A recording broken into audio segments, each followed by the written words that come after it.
All right, if I can get my colleagues to return to the dais.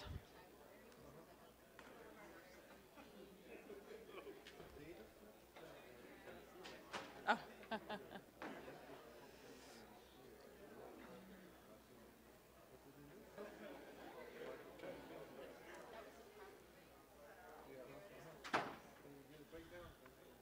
Mr. Forcina, and I think that's okay. We're almost here.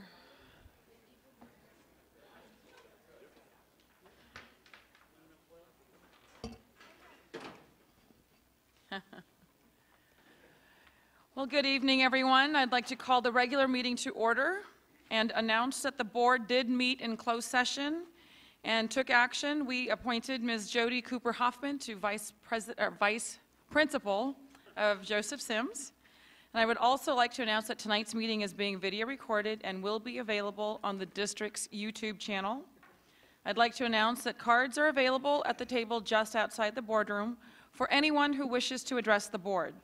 If you wish to address the board, please complete a card and hand it to the staff member at the table to my right. Please be sure to complete the card indicating whether the matter you wish to address is on the agenda or not on the agenda. If the matter is on the agenda, we will assume you wish to speak when it comes time to address that item on the agenda, and we'll hold your card until that time. And now I'd like to turn it over to Mr. Madison, who will discuss the Pledge of Allegiance. Thank you, Madam President. I'd like to have Mrs. Maria Kazar come forward for the pledge and her family.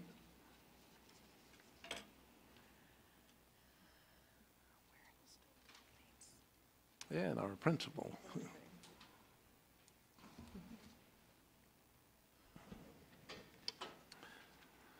We're pleased to introduce and have representing Barbara Comstock Morris Elementary School in leading the Pledge of Allegiance.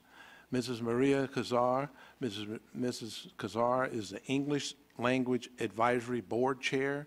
She has two awesome sons, age 5 and 6. Ms. Kazar, her sons are welcome in addition to our school. Mrs. Kazar was born in Jalisco, Mexico. She came to California at the age of 10 in the month of May. She arrived on a Friday and by Monday was completing her 5th grade year, a different place and a different culture. With determination, self-confidence, and support, she transcends from a student sitting in the back of the classroom drawing and completing math, no language barriers, to maintaining a 3.8 GPA throughout her high school career. Acknowledging her blessings, she has pledged to help the people around her with particular passion for young people in the field of education. She has also taught parenting classes through PESA, how to be a better parent and how to better understand your children. She simply loves what she does and enjoys working with children. She volunteers in her kids' classroom, works closely with their teachers, and is an asset in the after-school program. As the ELAC chair, Ms. Kazar wants to continue to encourage the input and the voice of all EL families. The common theme here is that she wants all children to be healthy and happy, growing up with the necessary morals and the values to be good members of society. So with that, we'll have her lead the pledge. If you can stand and remove caps.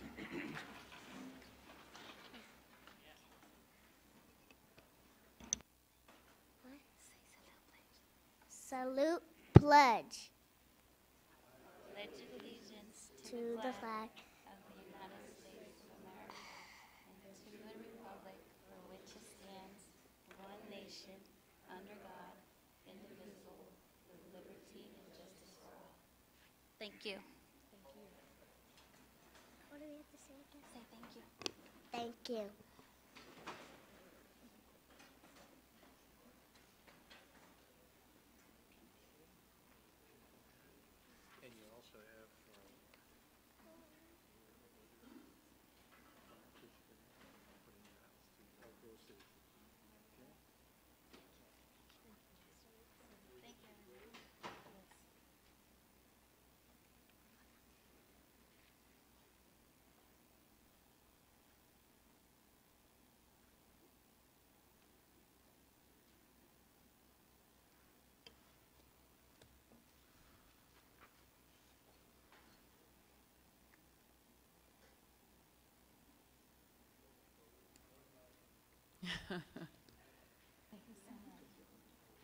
How about a round of applause for this dynamic family? Thank you so much for all that you do. Would you like to say anything, ma'am?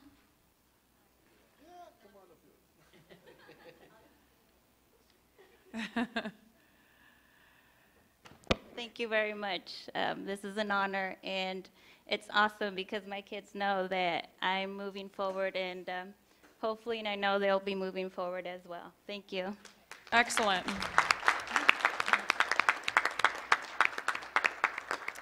Thank you so much.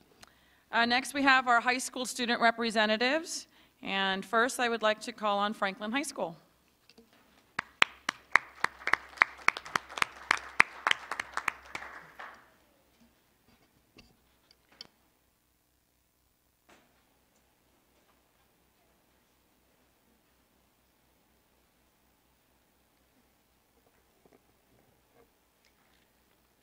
Good evening, President Singh Allen, members of the board, Superintendent Hoffman, and Ms. Hine.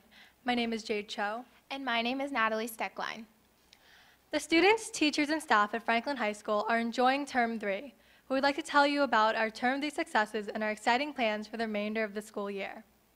As winter sports wrap up and spring sports begin, Franklin athletes continue to be busy, either with postseason play, conditioning, or tryouts.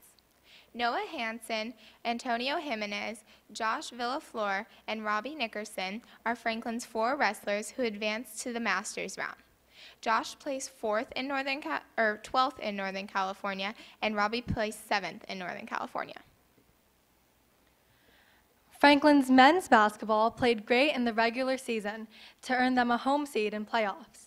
They played hard last Wednesday against River City, while the student section cheered louder than ever, but unfortunately fell to the Raiders 62-53. Women's soccer competed in the Folsom Challenge Cup this past weekend and won, with wins against Consumnes Oaks, Oak Ridge, and Ponderosa. Wildcat Track also competed this weekend at the Capital Classic Relays, and our men's golf team won the Lauren Roberts Tournament this week, defeating 8 other EGUSD schools. A big shout out to all of our winter athletes for their great season, and good luck to our spring athletes in their upcoming season. Even though we just reported about 2 months ago, we still have numerous Franklin activities to tell you about.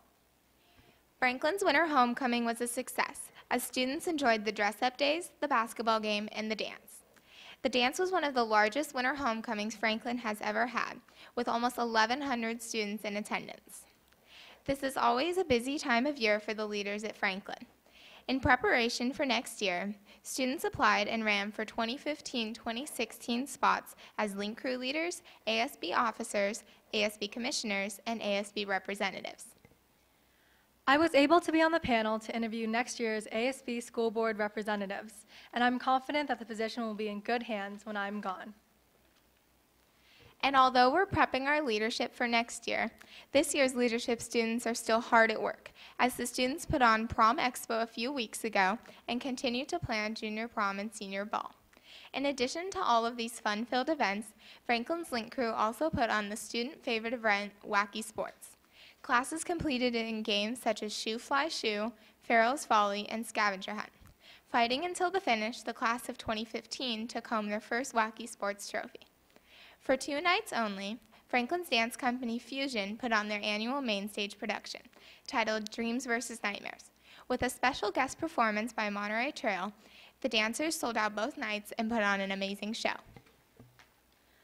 On February 20th, Franklin's Health Occupation Students of America chapter held an organ donation registry drive with Sierra Donor Services, an organ donation awareness organization.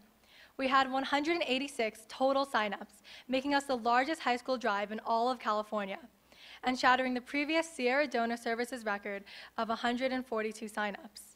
Franklin HOSA and Sierra Donor Services hope to raise awareness for this issue, as 123,000 people are currently on the waiting list for a life-saving transplant, and 1/3 of these people will not receive the organs they so desperately need. So we can't tell you about all the events we have planned for the rest of the year. That would take forever. So we'll just hit the highlights. There's junior prom, senior ball, senior trip to Disneyland, the Blacklight Rally, the senior goodbye rally, Link Crew freshman lockdown, senior sunset, sober grad night, and many, many more. We'd like to invite the board to attend all of them, and we are so excited to finish up this school year. Franklin is proud to say that we have the highest A through G completion rate in the district at 70.2%. As we prepare for next year, Franklin just finished 5 nights of course selection, where students and parents could work alongside counselors in choosing their classes for next year. Additionally, counselors are starting junior meetings, where every junior will have a one-on-one college and career conference with their counselor. We are also proud to report that we had a number of students receive notice of their candidacy for the Regents and Chancellor Scholarship from multiple UC campuses, including UC Berkeley, Santa Barbara, Irvine, Santa Cruz, and San Diego. Our seniors are getting likely letters and notifications of acceptance from schools like University of Pennsylvania, California Polytechnic State University, and San Diego State. UC and private school decisions are released later this month, and we anxiously await to hear the news. I am a junior this year, and I am extremely excited for my senior year. I plan on continuing in ASB and Link Crew, taking more honors and AP classes, and applying for college. This summer, I will be visiting my family in Los Angeles, attending a mock trial summer institute at UCLA, and working in a law office. I'm sad to say that this is my last report. While I await my college decision letters, I cannot tell you exactly where I plan to attend college just yet, but I can confidently tell you now that I plan to major in biochemistry and minor in history with hopes of becoming a physician scientist in the field of regenerative medicine. After 3 years of serving as the ASB school board representative and student advisor to the superintendent, I have greatly appreciated having a forum through which I can be the voice of student concerns.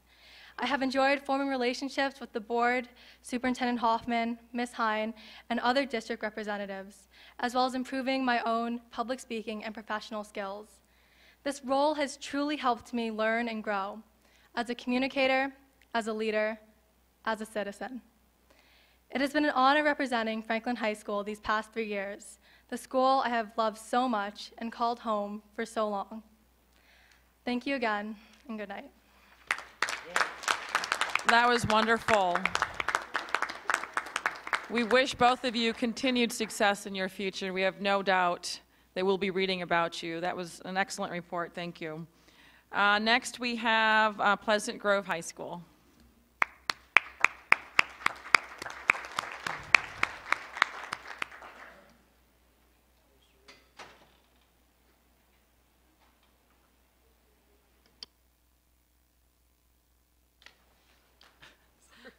Good evening, President Zing-Allen, members of the board, Superintendent Hoffman, and Ms. Hine. My name is Robert Gonzalez. And I'm Melanie Ayala. And Pleasant Grove's second semester is off to an amazing start. We are happy to recognize our school's consistent athletic achievements along with former and upcoming events. Our student government, winter percussion band members, sole purpose dance team, cheer team, basketball players, and students put in a great amount of preparation to perform at our Blacklight Rally held recently, which ended up being an immense success with great participation and spirit from students. The Blacklight Rally was followed by our second winter homecoming dance with tremendous attendance. The students responded positively, which gives us hope of continuing the new winter homecoming tradition. A few weeks back, student Brooke Beatty and Janae Mullen organized and hosted our second Unity Day of the school year. Unity Days are intended to break down barriers and stereotypes with the intention of focusing on the idea for caring for and meeting other students. Currently, sign-ups for our next and final Unity Day of the year approach. This will include much senior participation given that it's their last Unity Day. This one will be hosted by students Kate Charisma and Hallie Reyes, 2 students who we are confident will continue our successful Unity Days. Another big event was our 7th annual Live and Unplugged showcase hosted by Eagles Birth, which occurred a few weeks ago. This event showcased a number of our very own students showcasing their musical talents in acoustic sessions without any electronics. In addition, the Winter Sports Barbecue was held, rewarding and recognizing students for their athletic achievements from this past winter season. Another exciting event held was the Take Your Parents to School Day. We were excited to invite a number of students' parents to give them a glimpse of our daily lives as Eagles. They would gain information about their everyday challenges inside class and out, that their students face each day. Our athletes have continued to impress Pleasant Grove as well as the community with their performances. We're excited about the kickoff of all our spring sports, such as swimming, track and field, women's soccer, baseball, softball, men's golf, and men's tennis. We anticipate the growth and development of our newfound men's volleyball team. Full of talent and height, we have come to expect a great season, much like our other sports. Basketball and wrestling are two winter sports that have continued to succeed in the regular season, and we hope the momentum will continue into postseason. In wrestling, Delaire Ghazi won his weight class at divisions, qualifying him for state. Good luck, Delaire. In other news, our boys basketball team has advanced into the playoffs and won their first 2 home games. Tomorrow night, they will be playing a very tough opponent, Folsom. Our flock will be in full force and is ready to support the team for a spot in the finals. Pleasant Grove sports continue to flourish into the spring, and we congratulate each athlete and teams on their successes so far this year. Currently, we have delved into the many preparations necessary to make senior ball and junior prom a hit. We are getting the juniors and seniors excited with our annual Prom Ball Expo, which showcased both prom and ball royalty. This year, prom will be held at the Library Galleria on March 21st with the theme Night on the Town. Juniors anxiously await the occasion to dress up, dance all night, and celebrate the final moments of their junior year.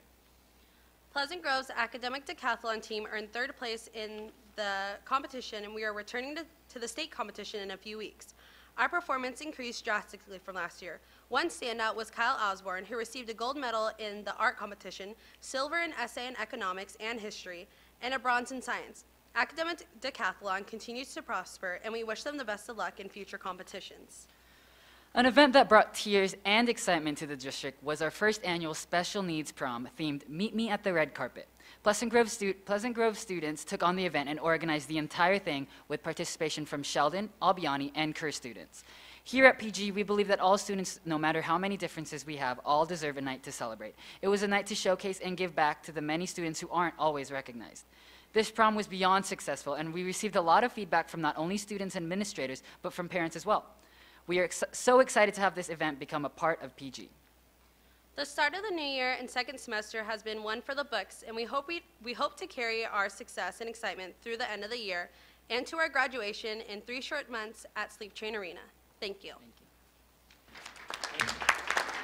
Another outstanding report. Thank you. And last, we have William Daler.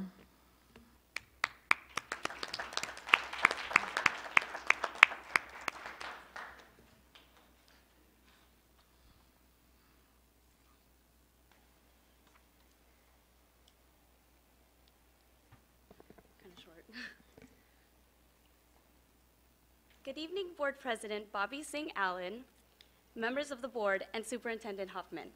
My name is Michelle Alvarez, and I will be presenting tonight with Trayvon Thomas on behalf of William Daler High School. It is our privilege tonight to share with you what has been going on at our campus this year. William Daler is an alternative high school that serves students who need an educational environment that is smaller, more intimate, and more flexible than what is typically found at a comprehensive high school. Daler has a very diverse student body with students coming from all different walks of life. Students choose Daler because they believe that Daler can make the goal of graduation a reality.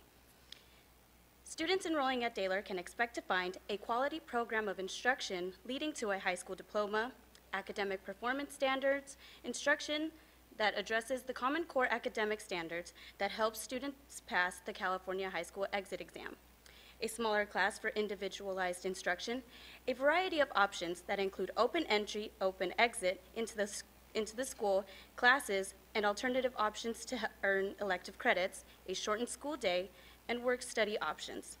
A competent and caring staff who skillfully and patiently addresses issues confronting students, counseling, college, and career guidance.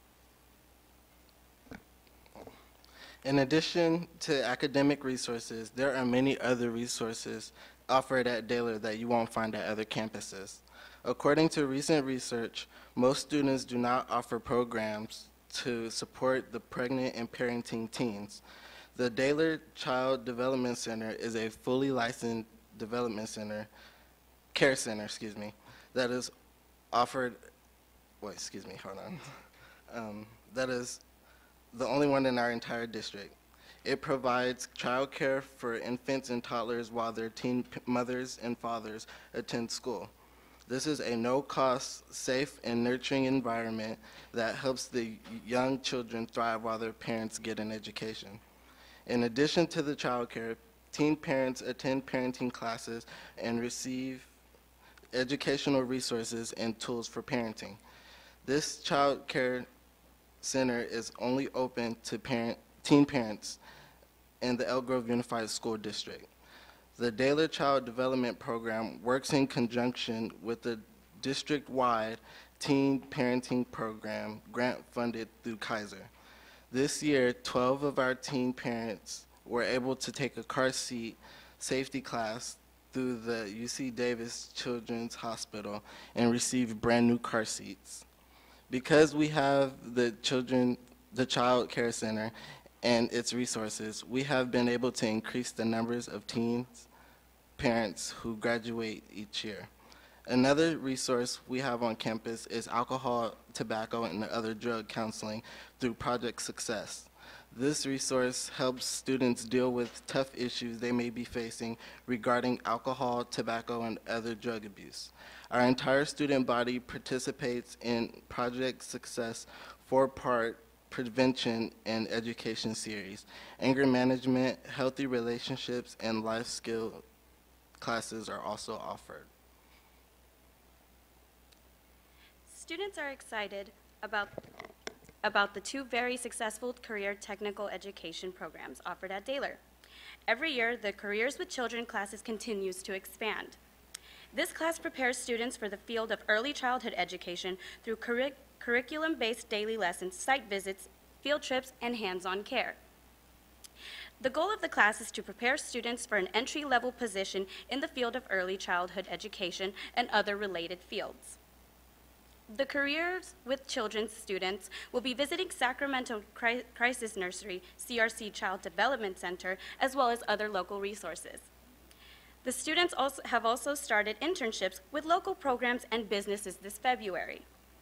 Upon completion of the course, students will receive 3 early childhood education college credits to continue this field at CRC. The second CTE class we offer here at Daler is Construction Technology. This year, plans for this class are to design a sequence of classes that will allow transition to CRC. The CTE Construction Technology class has participated in the Sacramento Builders Exchange Design Build Shed competition for the last 3 years, earning first and second place awards. This year, they will participate again, designing in addition to our weightlifting shed. This year, we have a science club. These students have given up their lunchtime and weekends to team up with our science teacher to participate in the Plastic Summit. This is a student-designed project that investigates the topic of one-time use plastics. The goal of the project is to reduce the plastic that ends up in landfills affecting our environment. Included in this study is the impact of plastics used to wrap meals that come from our district's nutrition services. These students will also participate in Creek Week. Students will be cleaning the creek across the street from campus in an effort to promote a healthier community. Even though our focus is academics, we also know the importance of building our school's community. We have a very active student government who is busy throughout the year planning activities and events for our campus. Leadership Seniors kicked off the school year with the Senior Sunrise event. They also sponsored Red Ribbon Week, where students read testimonials and pledged to say no to drugs, led out an awards assembly honoring students and teachers, and are currently busy working on the upcoming prom, which will be held April 17th. Our Snack Shack, the Borough, is now in its second year of operation. The Snack Shack raises money for money for school-wide activities, as well as gives students hands-on training in running a small business. Our school continues to be an active participant in the district's Unfollow Bullying campaign. The student government class also hosted a school-wide canned food drive for the Sacramento Food Bank. The focus this year is to support community service and service learning projects locally and globally. After we complete both, we receive a ticket to We Day, which celebrates these acts with various celebrities and leaders at a statewide conference at the SAP Arena in San Jose. The staff at Daler work hard to keep us focused and present goal of graduation, but also guide us about thinking about the future. This year, Career Day will be March 20th. Representatives from state and local departments, CRC, SCC, trade schools, businesses, and programs visit our campus and talk about organizations have to offer to our students. In addition to career readiness, we also have a strong emphasis on college readiness here at Daler. This spring, Sacramento City College and Cosumnes River College will come to Daler to guide seniors through the application of assessment process. In addition, our school counselor will meet with each graduating senior and help them fill out the free application for federal student aid. So far this year, in partnership with UCAN, we have students who have either been accepted to a four-year college or working on acceptance. Thank you very much for your time and allowing us to tell you about our school. We would like to invite you out to our campus for a visit. Our open house will be Thursday, March 26th at 5 p.m. Have a great evening. All right. Another excellent report.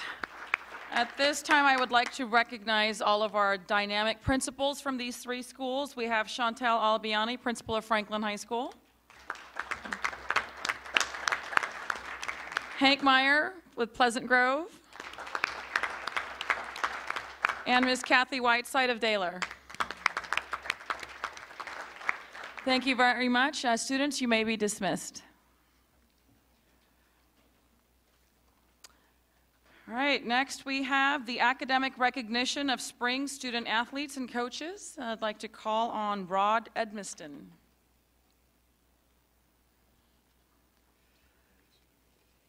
Yes, and assisting with the recognition will be Ms. Nancy Chaires Espinosa and Mr. Chet Madison. Yep, they'll tell you what to do down there.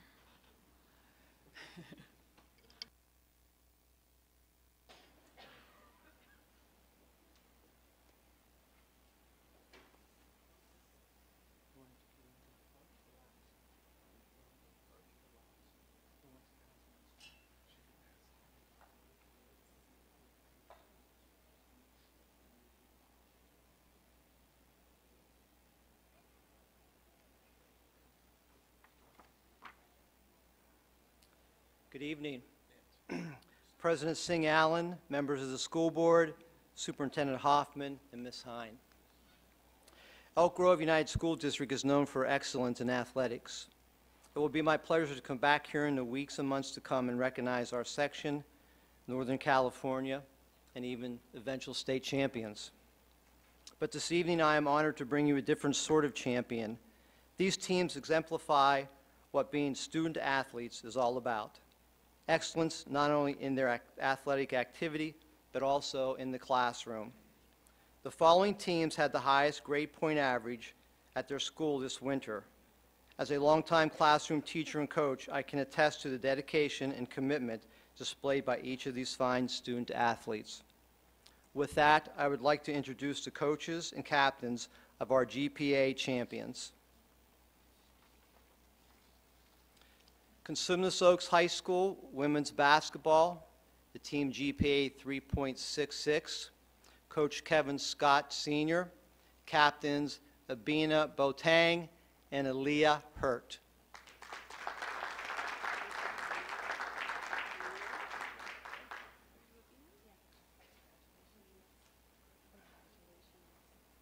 Elk Grove High School women's basketball, team GA 3.5, Coach Eric Nakagawa, captains Myra Schulman and Whitney Williams.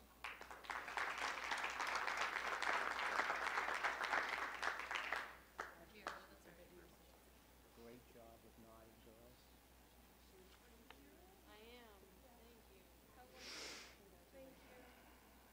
Florin High School cheerleading, team GPA 3.4, Coach Ton Givens, captains Lizeth Coral and Valerie Saavedra.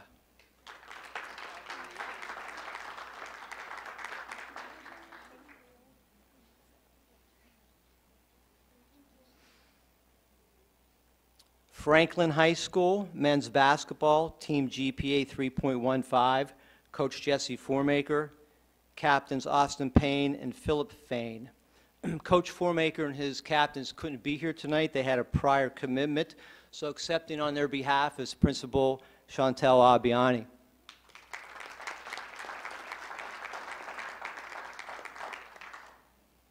Laguna Creek High School,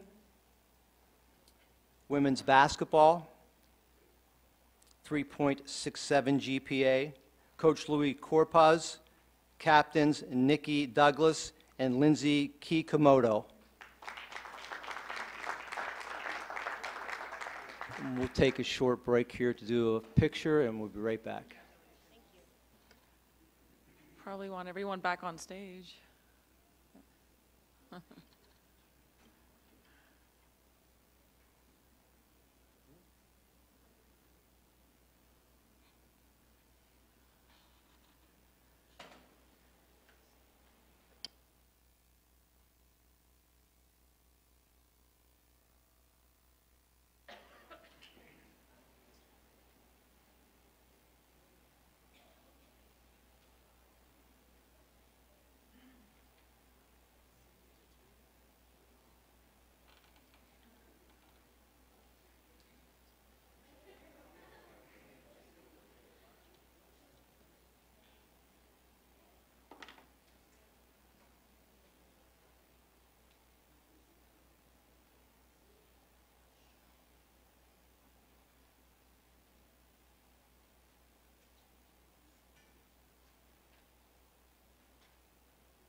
Monterey Trail High School.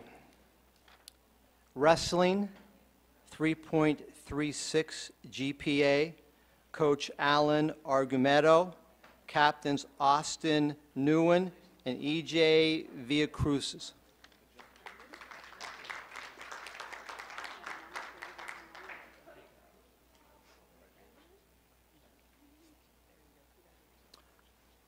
Pleasant Grove High School. Women's basketball, team GPA 3.49, Coach Don Woodard, captains Samantha Huddleston and Kim Schmoltz.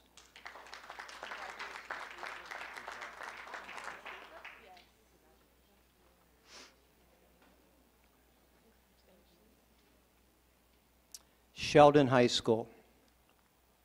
Women's basketball, 3.17 GPA, Coach Albert Burgess, captains Jeannie Hare and Tina Walker.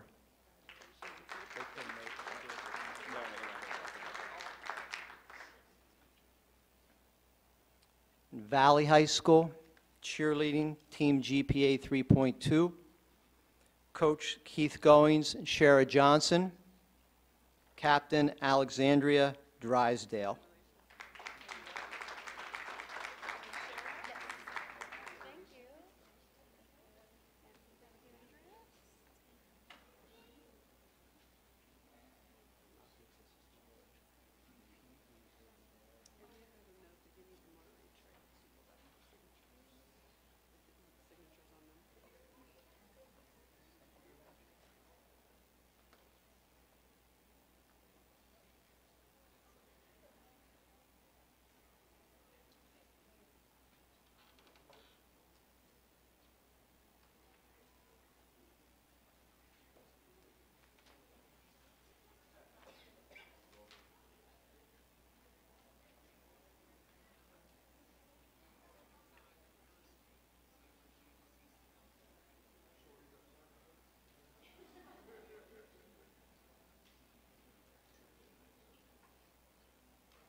Thank you.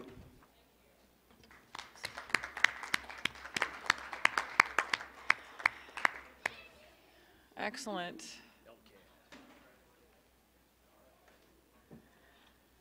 All right, student expulsion recommendations, we have none. So moving on to LCAP, Local Control Accountability Plan, I'd like to call on Mr. Mark Cerruti. I feel like I should clap.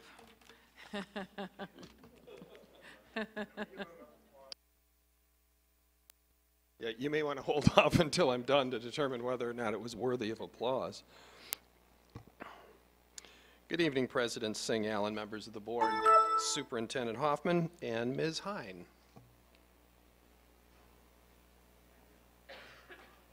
Mr. Cerruti, before Thank you you, begin. Ms. Trinnell. We don't have an agenda item, I believe. We don't have, not an agenda item, but an attachment. You haven't sent anything, have you? No, ma'am. Okay, just No, making ma'am. sure because someone just brought it. And I will take responsibility for you folks not getting it. This is an indication that I've been without an executive assistant for several days, and thus my shortfalls will become very, very evident very, very quickly.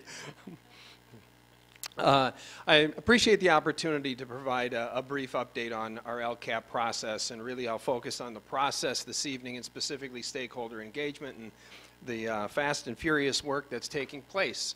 We always start with grounding the work in E4, our educational systems model, and of course the center of that being our learning vision for the district, and all of our efforts contributing to every student learning in every classroom, in every subject, every day. Just as a reminder, our 4 district strategic goals that were in place for this year in our current implementation of the LCAP and will remain in place as we move forward. They aren't in stone by any means, but they certainly will frame the cornerstone of our work, and we will be looking at those goals in the years to come to determine whether or not they need to change, additions, or any sort of adaptations to them. This isn't intended to be read by the audience. This is the document that I used previously with the board, and it's just a reminder of hopefully these are resources and helpful tools that the board can use in the coming months, actually weeks and months, in terms of being able to identify budget and board priorities. A couple of slides that are referencing our stakeholder engagement. So from January 8th through February 26th, just very recently, we've had 10 different meetings with a variety of stakeholders, as you can see. Just something to be aware of that in early to mid-February, the sites received their staffing, their preliminary staffing allocations for next year, as well as their preliminary site budget allocations for next year, and that's significant because every one of our schools and our principals and their stakeholders are busy engaging in the site LCAP process. So I reference that because as you see the variety of meetings and engagement of stakeholders right there, those meetings are taking place at every single school site across our district as well to engage our community in the LCAP process. Upcoming meetings, there's 17, I believe 17 different meetings, and that certainly can change. It won't, none of those will be reduced in numbers. If anything, we're continuing to add on potential meetings, so that gives you an idea of what's taking place in the variety of those meetings. And I also want to point out some of our committees, for example, Elk Grove's DLAC committee, that isn't a committee of 10 to 15 to 20. That's a committee of over 70 people that routinely attend those meetings. So it's a tribute to the community. It's a tribute to our staff who are collaboratively engaging in our LCAP process. And just a few of the activities that are taking place. What I was just referencing was the gathering and consolidation of our stakeholder feedback, and we're doing it in a very consistent format. So we're working and providing our principals specific resources. Everyone who's facilitating one of our LCAP meetings, we don't leave it to chance. There's specific questions that are asked. There's specific templates that are used. So we aren't looking for cookie cutter outcomes, but we are looking for consistent process. All that information is and will be gathered so that Cabinet will have that information, our superintendent will have it, so that it's easily accessible, and we can begin to see trends that are emerging from across the district, and certainly you as a board will have that valuable and necessary information as you are working toward the adoption of our LCAP and our budget. Transferring information from the old to the new, it may seem like a clerical task. That's probably the reason, now that I think about it, that Lori, my administrative assistant, is out, because I probably almost did her in, because it is not an easy task. It's not a cut and paste task, and so it's complicated documents that you're moving information from one to the other, but the good news is it's all been transferred over, so we're now actually beginning to operate out of the new templates. And there's really two things for us to think about. There will be two documents. Last year we had the LCAP, which was our document that highlighted programs and services and accompanying expenditures for those programs and services over a 3-year period.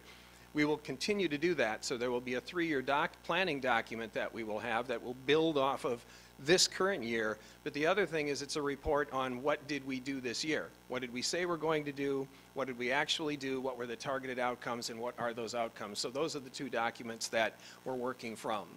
Finalizing the LCAP metrics, many of them are the state mandated metrics that we have, but there are also some that we as a district need to generate ourselves. So for example, we have a parent and community engagement LCAP goal, and those goals, we are developing our own metrics in terms of how it is that we're evaluating progress, and then obviously the tools will need to gather that data. So that's been completed. Doesn't mean the data has been gathered. It means that we've identified all the key metrics that we'll be using for our LCAP. And then we're currently reviewing the LCAP sub-goal language. And so we have the 4 strategic goals, and underneath that are a variety of sub-goals. And what we're looking at is we want to continuously evaluate and look at the language to ensure coherence and cohesion, and that those goals are actually aligned to the work that we want.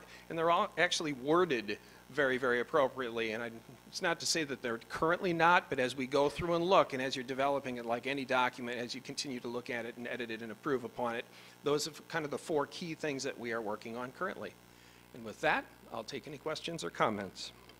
Thank you, Mr. Cerruti. Any of my colleagues have questions or comments? All right. Yes. Mr. Forcino. Mr. Cerruti, and I know it's way early in the game, but have we collected any data to this point in time that is leading us to look at changes in anything we have proposed for this current school year as we look towards next school year, or are we still needing to wait for complete data? I think what we'll find, so the short answer to that is yes, we do have some data. And so one of the things that will occur with the LCAP, and I think next year, again, we're further along in fully understanding and fully adopting isn't the right term, but I guess getting in line with the LCAP calendar and process, because we still have a foot in the old and a foot in the new. The board this evening is going to be, will be asked to approve the school site plans, and that's for this year. In the future, our sites are actually doing their site LCAP plans for next year that will be done this spring. We'll be coming back in just a few months, so the board will approve those plans, which is more logical. But because of the way everything from budgets to data to everything that we had in the past, oftentimes we fully realize, and the board's experienced this before, state budget processes, data availability, and then district and school planning, oftentimes the calendars don't line up. So what we will find over the course of our years moving forward, one of the things we will be, and we're in the process of putting together an LCAP data team, so we'll be able to look at what's the calendar, what's the schedule when all these metrics are coming out, and it will never be something where we are going, so it's October 30th and we have all of our data and all of our metrics and we're now looking at them. Now we'll be looking at them and understanding when CELT scores, when Casey scores, our internal metrics, when we start getting a better understanding when the CASP scores come out. And they'll be coming over the course of a variety of times over the course of the year, and we'll be using those metrics as we're making decisions. But That was the longer answer to your question, because the shorter one is we do have external data, and we're looking at data because many of the metrics we're looking at actually are metrics from last year. So we've currently been gathering, and we have some of our metrics. When you get into our LCAP, it will specifically call out, for example, some of our EL numbers are looking for in AMAO data. It's looking for percentage increases, and we've already begun to see some of those levels of attainment. Okay. You know, I'm looking forward to the meeting I'm going to have with you and Ms. Penna relative to a number of issues. But as you move forward, I know we're going to have some changes this year in our budget process. But as you go through the data and you look at the objectives that have previously been stated and look to the need to enhance, will those recommendations come forward in a clear way so that we understand as we look to adopting budget that a particular program or programs are being enhanced to the extent that they will require additional funds, and those funds are, and have them stated to us, as opposed to just having a lump sum dollar that's presented to us for approval, and within those dollars are the myriad of things that you do. Because I would imagine that we're going to have a good first year under LCAP, but it's also going to give indications with respect to things that we may need to do differently, and usually that means we need to staff it differently, and it's going to cost us more to achieve the goals. So will we have, for those areas where we would see enhancements being required in order to meet the goals, would we see those separately? What we'll be doing is we'll be pulling together so that you as a board would understand the areas of interest that have emerged from the various stakeholder groups, from our sites, and then from district leadership. We've been working on that as we speak. And so absolutely what will be coming forward will be recommendations, then it's running through the superintendent's cabinet in terms of our recommendations of either potentially, and I'm not saying this because I know specifically what we are going to discontinue, but whether or not we would look at something and make a determination to discontinue it, whether or not we're going to enhance some of the things we're doing, or here are some new additional programs or services. But it's based on a consistent decision-making and decision-making model process that we're using, yes. I believe Mr. Hoffman has some comments. Just another thought process is keeping in mind that this 14-15 is really a unique year when it comes to LCAP because it's an implementation year. So we didn't have the opportunity in the fall to look at data from our previous LCAP. Right. So 15-16 will really be our first ongoing traditional LCAP year. So a lot of the data analysis will be, we implemented 14-15, we start to get our metrics, so in the fall, we'll be able to start looking at those metrics in our planning moving forward, and that will be the model forevermore until they decide to move away from LCAP and that process. But so implementation this year, we're learning some things kind of on the fly that we will bring some information to you for this upcoming budget. But long term, when we come back in the fall, what we implemented, we're really going to be able to start evaluating the progress that we're making. Okay. And Chris's point is a very good one, because many of the goals that, as they are written, it will indicate in our LCAP that what's being established is a benchmark. Yeah, and I appreciate that and understand that, and I also understand that we're blessed with a lot of bright minds, and so as LCAP was developed, those bright minds looked at the areas where we needed to strengthen efforts that we make, and those programs were incorporated in LCAP and funded through the budget process. So I mean, I understand that we will have more thorough data in the future, but I also understand that we have very capable people who are looking at what it is that we did and what we might need to do in the future to enhance those supports. Thank you. Thank you. Anybody else have questions or comments? All right. I do. Yes, Mr. Perez. You said you're in the process of getting a school, an LCAP data team, and how soon will you have that ready? Well, it's actually been identified. It's a district-based team So it's a variety of folks from education services, elementary and secondary education. It's not that it's an exclusive team or doesn't necessarily warrant expanded stakeholders, but really what it is it's looking at our specific metrics, the availability of those metrics, calendaring those metrics. It's that type of thing. And then what that group will then do is it builds that into our LCAP calendar so that we understand the steps we're taking with respect to the budget, with respect to LCAP decision making, with respect to the data points and metrics we're looking at. What kind of outcome measures would you use For these? For the LCAP in general? Yes. Mm-hmm. Well, we're responsible for all the mandated metrics accompanying the 8 state priorities, and we could certainly share that with the board. There's a document that we have that's a 2 or 3 page Word document that literally lists every single metric, external and internal, that we're looking at and identifying based upon our current LCAP. So for me to list them all, it's a long list. Well, would you have achievement gap issues or dealing with some goals in that arena also? We certainly, we've been looking at student achievement data for years. We've recognized the achievement gap that exists and has persisted in the district, and we certainly have goals in our current LCAP and programs and services designed to mitigate or eliminate the achievement gap. So what would be the base, would you say the base, I guess the medium right now, and going further, how would you say this? What measurement would you use at each school? It'd be different, correct?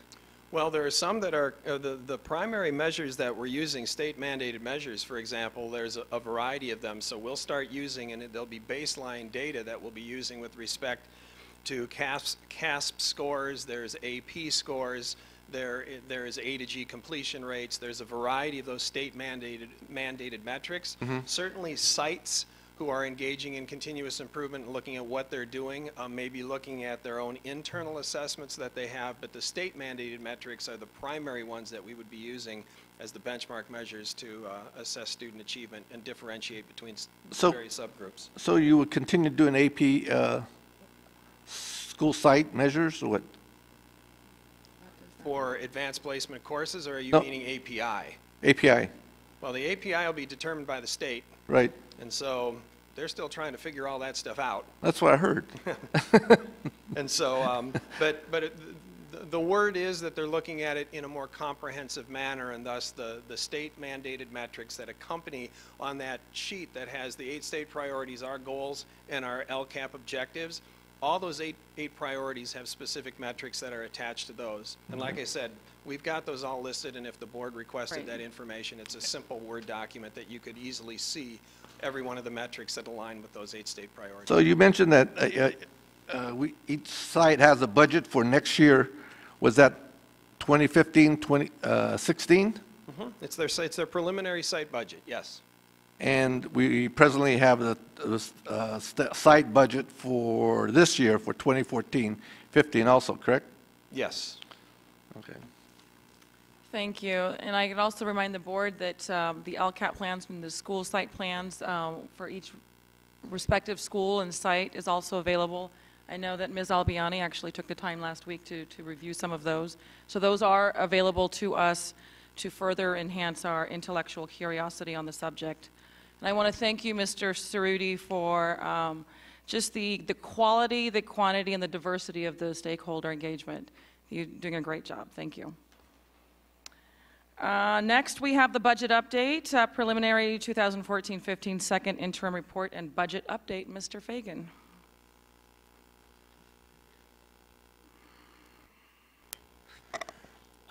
Good evening, President Singh Allen, members of the board, Superintendent Hoffman, and Ms. Hine.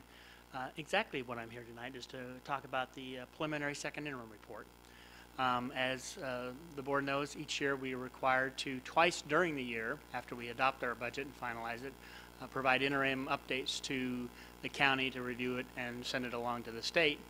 And so this evening we're going to talk a little bit about Prop 98 and some of the items that were included in the governor's January proposal that will affect 2015-16. We'll talk about the changes from the first into the second interim. We always like to connect the dots, if you will, and see where the different pieces came in. Talk about the general fund multi-year projections, the components of that, and then our next steps. So as a refresher to the board and perhaps some of the newer members might not have been here, the governor's proposal as it relates in January as it relates to schools is $4 billion in LCFF gap closure, about $1.1 billion for mandated cost buy down, and that's our mandated cost credit card, if you will, that the state owes us was about $40 million. This is this year we received about $4 million, and this would be about another $11 million of buy down for that. So we're down to in the upper 20s. But it's interesting to note that this is the money that the governor says goes to all schools on a per student basis, regardless of whether you have mandated costs credit card debt or reimbursables owed to them. So he sends it to all schools on a per student basis. So when he tries to spend the dollar twice, for the ones that he owes money, he wants it counted against, it's counting against the debt, but he also is recommending that we use it for Common Core implementation. So he's trying to, for schools, districts like ours that have been very active in submitting claims for mandated costs, spending the same dollar twice, if you will. $1 billion to eliminate the remaining K-14 apportionment deferrals. That's the they almost eliminated it in 14-15, but at the final budget they put $1 billion of it back so that they could do some other things with ongoing ongoing money for LCFF. So this is the comeback for 15-16. They're going to pay that final amount where we recorded it as revenue this year, but we didn't get the cash till next year. Board members that have been around will recall that we used to have to do trans, where we borrowed money just to have cash on hand to make payroll over the summertime. $500 million in the adult ed block grant. That does have a direct effect on the general fund.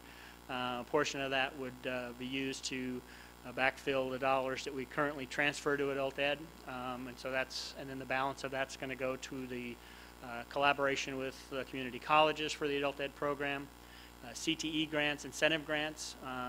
This is something we expect to participate in as a district and should receive some preferential treatment because they indicate that they'll give preference to districts that are currently heavily engaged in CTE grant programs, and that certainly describes our district. And then the other piece is money that they budget when they anticipate additional students in the state. They'll budget additional money for ADA growth. We might see a little bit of that next year. We haven't projected any, but as we go forward and get better numbers, Mr. Pierce constantly watches growth in our district and keeps us updated. And then they've got a little bit of a drop for 2015-16, so statewide again, not for our district.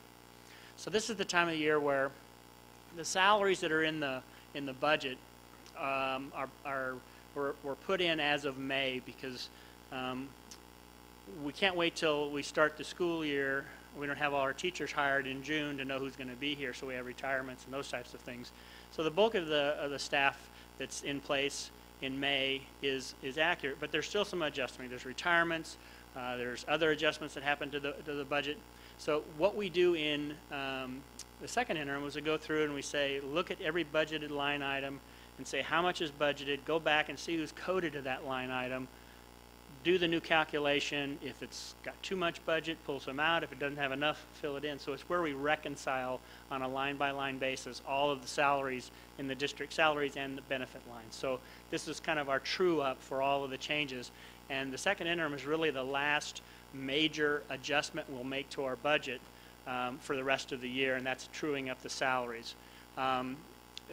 Another piece that's associated with the LCFF piece is that because of the way we report the unduplicated counts of the targeted kids through CalPADS, particularly in our second year of operations, we aren't able at first interim to get a real good handle on what is the full base. We get a good handle on the base, but we're not really comfortable with the supplemental concentration because those items will continue to get adjusted as we identify kids that were here at CBEDS that maybe didn't get recorded in the unduplicated count.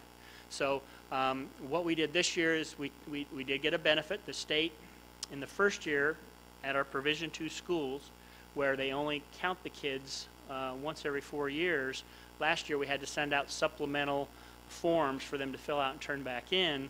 And we did a great job of pushing them down, but to a lot of parents, there was really no difference. If they didn't turn it in, the kids still got to eat for free, where in a base year, they got to turn them in so the kids will continue to, take advantage of the free and reduced meals for the breakfast and lunch. So one adjustment the state said that if last year, in either a base year or in our alternative form year, if we marked them last year as free and reduced, we can mark them in the system and roll them forward. As long as they're not going to a new school, which would be 6th to 7th grade or 8th to 9th grade, we don't have to send an alternative form out. So what we did is we got to keep the base of those kids that we counted last year, and then all we had to do is track kids matriculating from one school to the next.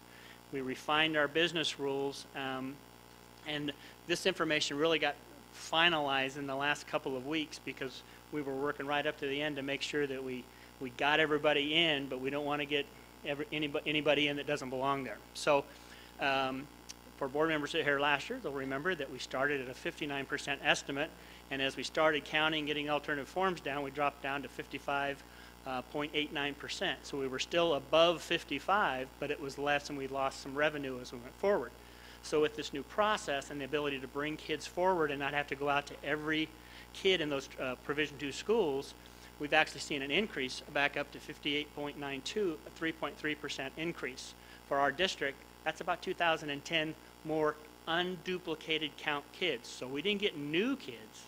We just got to count more of them as free and reduced EL or foster youth kids. And predominantly it was in the free and reduced the meal count areas. So the second year, we made the same effort we did last year. I just think we had a lot better tools to work with. So that's a positive piece that will be reflected in new revenue going forward. And what that does is it takes and it projects those 2010 kids, because remember we always are calculating our target in what will be 5 years out now, and then we get the money paid back to us over that 5 years. So we think the 2010 10 kids in 5 years is worth about $10 million. But we don't get it all today because the gap closure piece. We'll get $2 million this year. We'll get, assuming the counts stay at around 58, 59%, we'll get another $2 million next year. So this is new money that'll compound over and into the next 4 or 5 years as they fully fund the LCAP, so or the LCFF. So that's new money. And then additionally, we may have some adjustments for new grants that have come to the district, or maybe some grants that changed, and we charge an indirect cost to provide some basic services. So this is when we make the final adjustment. In fact, after tonight's adjustment, about the only adjustment we'll really make is when we get to the middle of April, we'll see the actual ADA numbers for our district so that we can do an actual, because right now we're working on student counts times a percentage of attendance ratio percentages from, say, last year.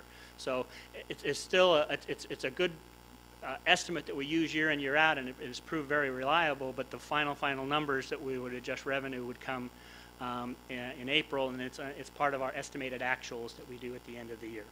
So this is our last shot of it. Those are the things I'm going to go over with the board tonight. So the out year adjustments, the only adjustments that we see going into the out years are the adjustment for the additional students, supplemental and concentration grant percentages. Each year has been adjusted accordingly, and like I said, it's about $2 million this year, and it's that $2 million plus another $2.3 million the next year, so it does compound going forward, so that it'll be a full 10, assuming the counts stay similar. In 5 years, it would be the full $10 million that's being projected now. So, but we only see the first 3 years. This year and the next 2 only show up in our multi-year projections. So this is the first interim with the governor's January budget. This is the last document we brought to the board. And it just showed the change from the actual first interim for 2015-16 because the governor had come out and said, here's how much each school district's going to get based on his proposal for January. So that was the last multi-year projection we left for the board. So here's what some of the changes. The first line is the supplemental concentration grant I just talked about $2.2 million. We did get a bump in federal dollars of about $320,000 for special ed. When we're spending $80 million, that's not a lot of bump, but at least it didn't go down. There was an adjustment, a positive adjustment to salaries and benefits. This number each year at mid-year is probably within $1 million or so, up or down. It just depends on what kind of changes happen from last May when we had the last when we did the last input of salaries to things that have happened since, and it has to do with the fall through of unspent salaries and those types of things. So it was about $1.5 million to the good.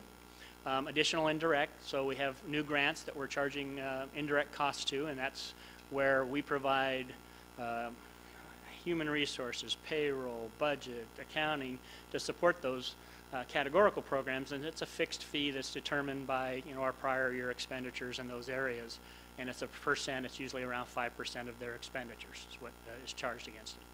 So bus replacement, I don't want to get confused with the 30 that the board approved. This is one of the buses that I believe it's one of the ones that burned.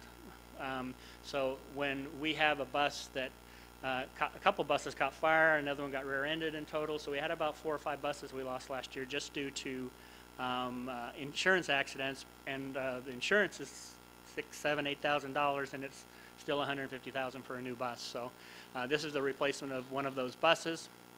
The next one is one that this is something that has changed under the LCFF.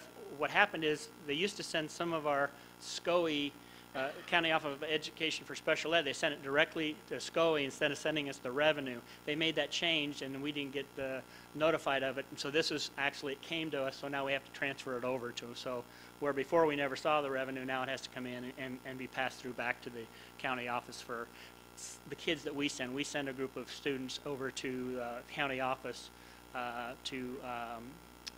of our special needs kids go to the county office for their educational needs.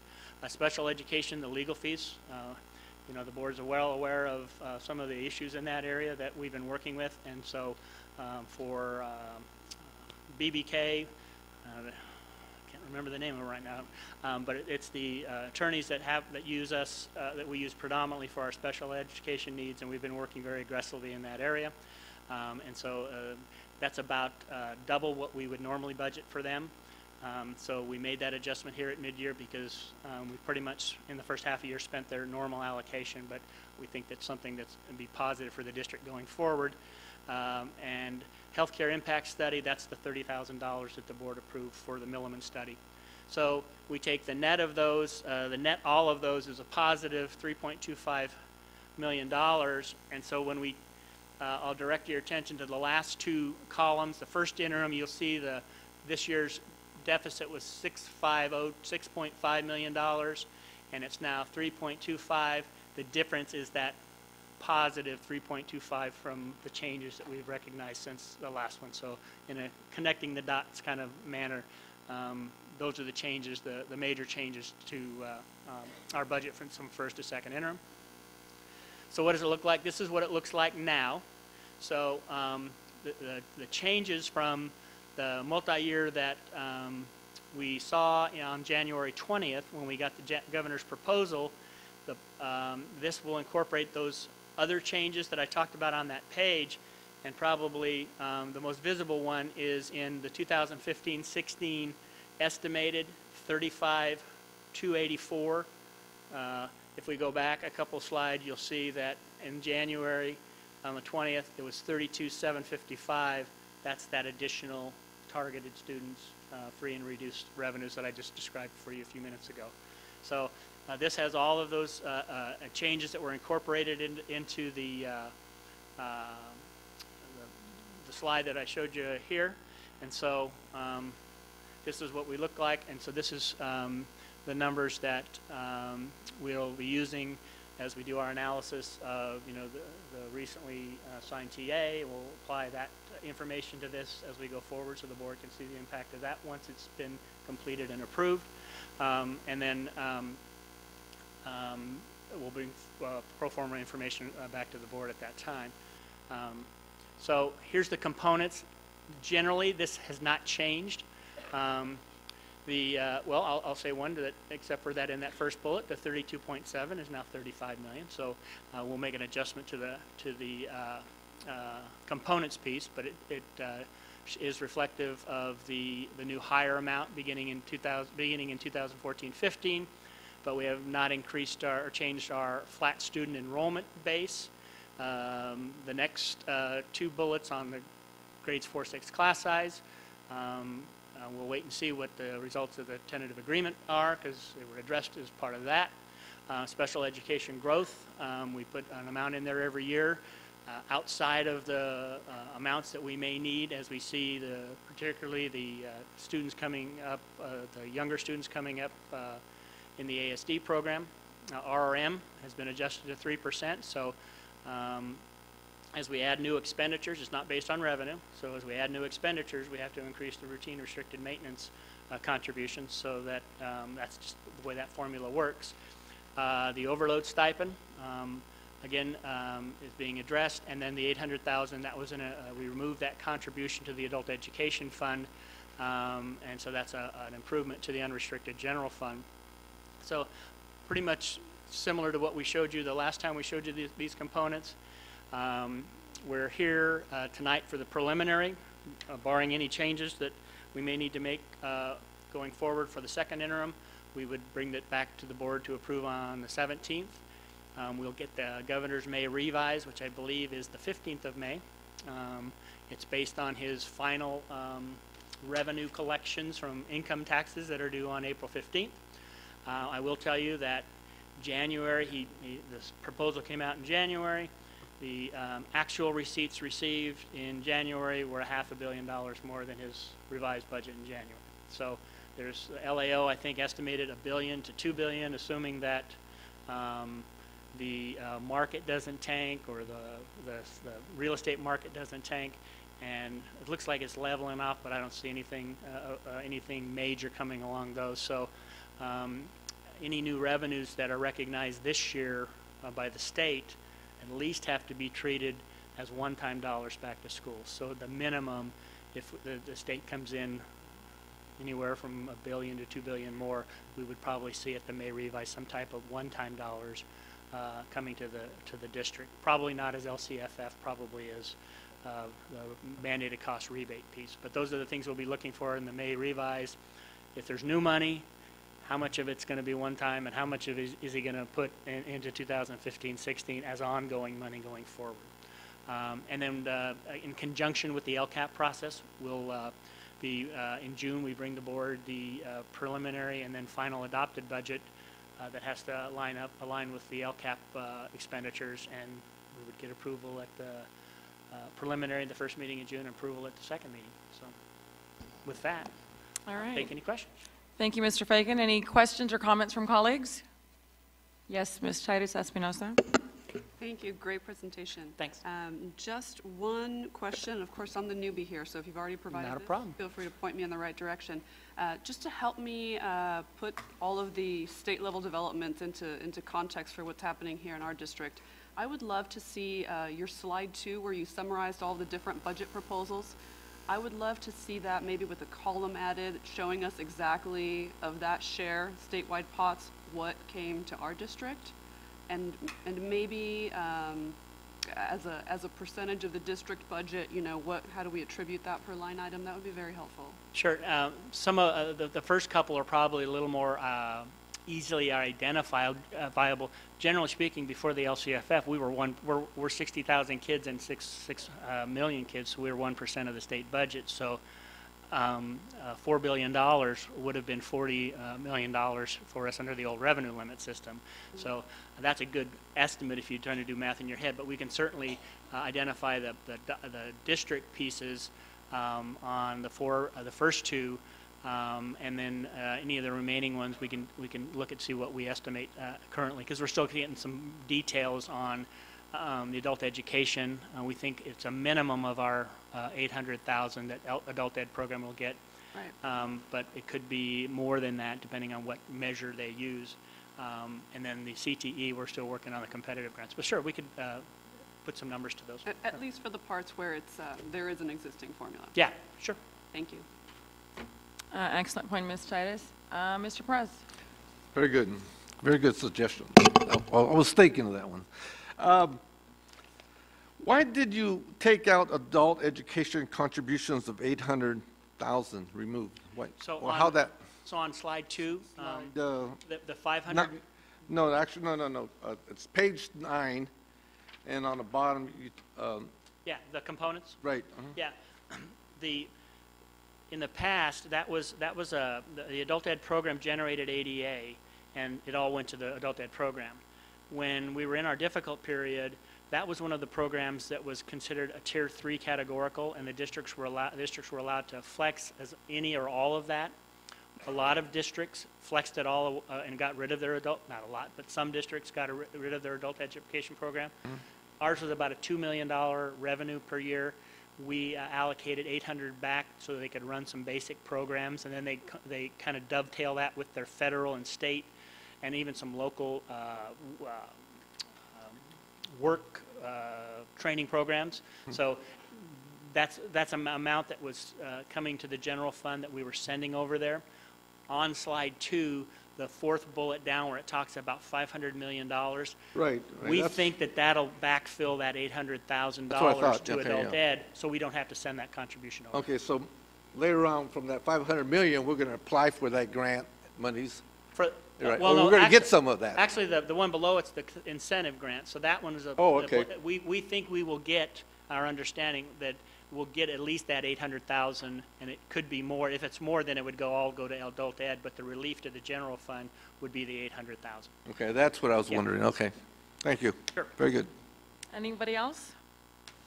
All right, thank you again for your excellent presentation. And we will move on to public comment. I have one blue card. Ms. Susan Mason.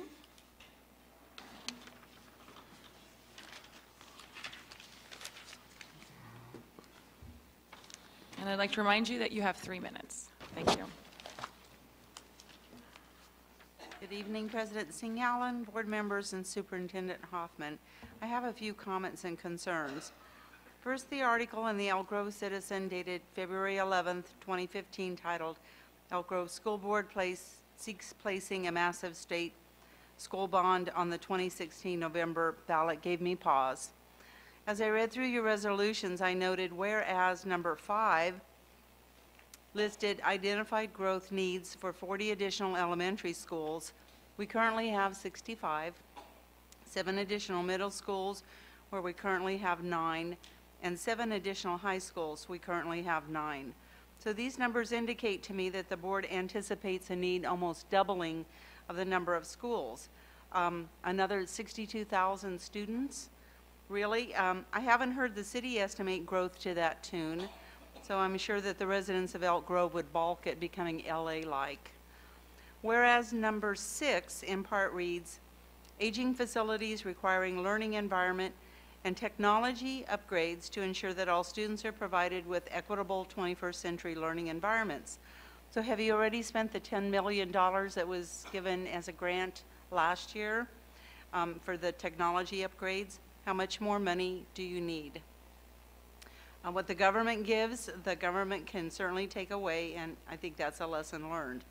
I tried to follow Mr. Fagan's presentation. I watched the archive February 17th board meeting.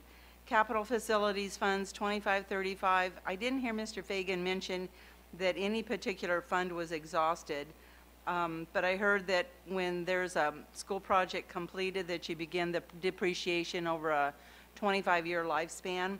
So how many schools in the district are over 25 years old? And then funds 47 and 49, my goodness, Mello-Roos excess tax and bond proceeds almost $1 million. So from that, I just gathered that there are many buckets or named funds with money. I saw several whereases numbers 6, 8, and 9, that are related to the Common Core National Standards and providing SBAC, the Smarter Balance Assessment Consortium. Last year, I brought to your attention the massive costs associated with Common Core.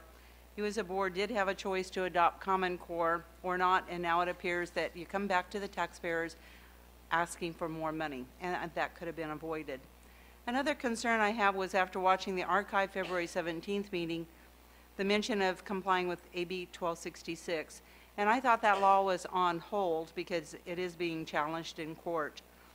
Enough signatures were obtained on a petition to repeal the law. However, the state attorney general is stalling it. Have you or are you providing notice to parents that boys can join the girls' athletic teams and vice versa? And have you notified parents that the law will allow the opposite sex to use whichever bathroom they desire? What measures will you implement to ensure safety of students? This is reverse bullying. Thank you. Thank you, Ms. Mason. Ms. Mason. Ms. Mason. It's not on. Yeah.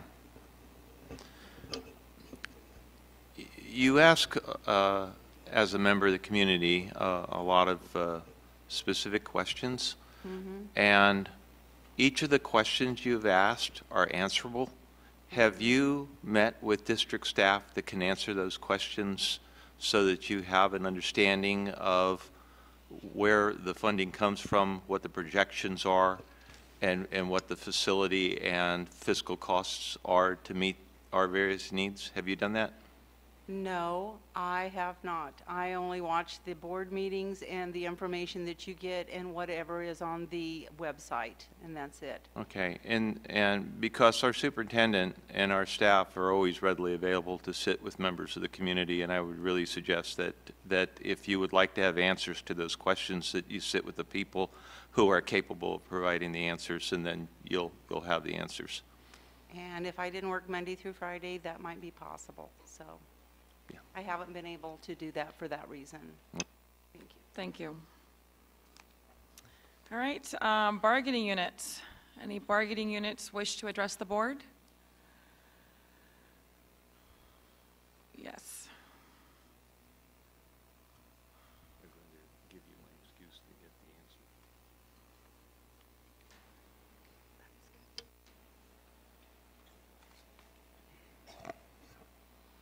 Good evening, Mary Deutsch, California School Employees Association. And Nancy Eastman, CSEA Labor Rep. I'm here tonight to raise awareness in a public forum that every employee for Elk Grove Unified has a purpose in making decisions and making our district a success.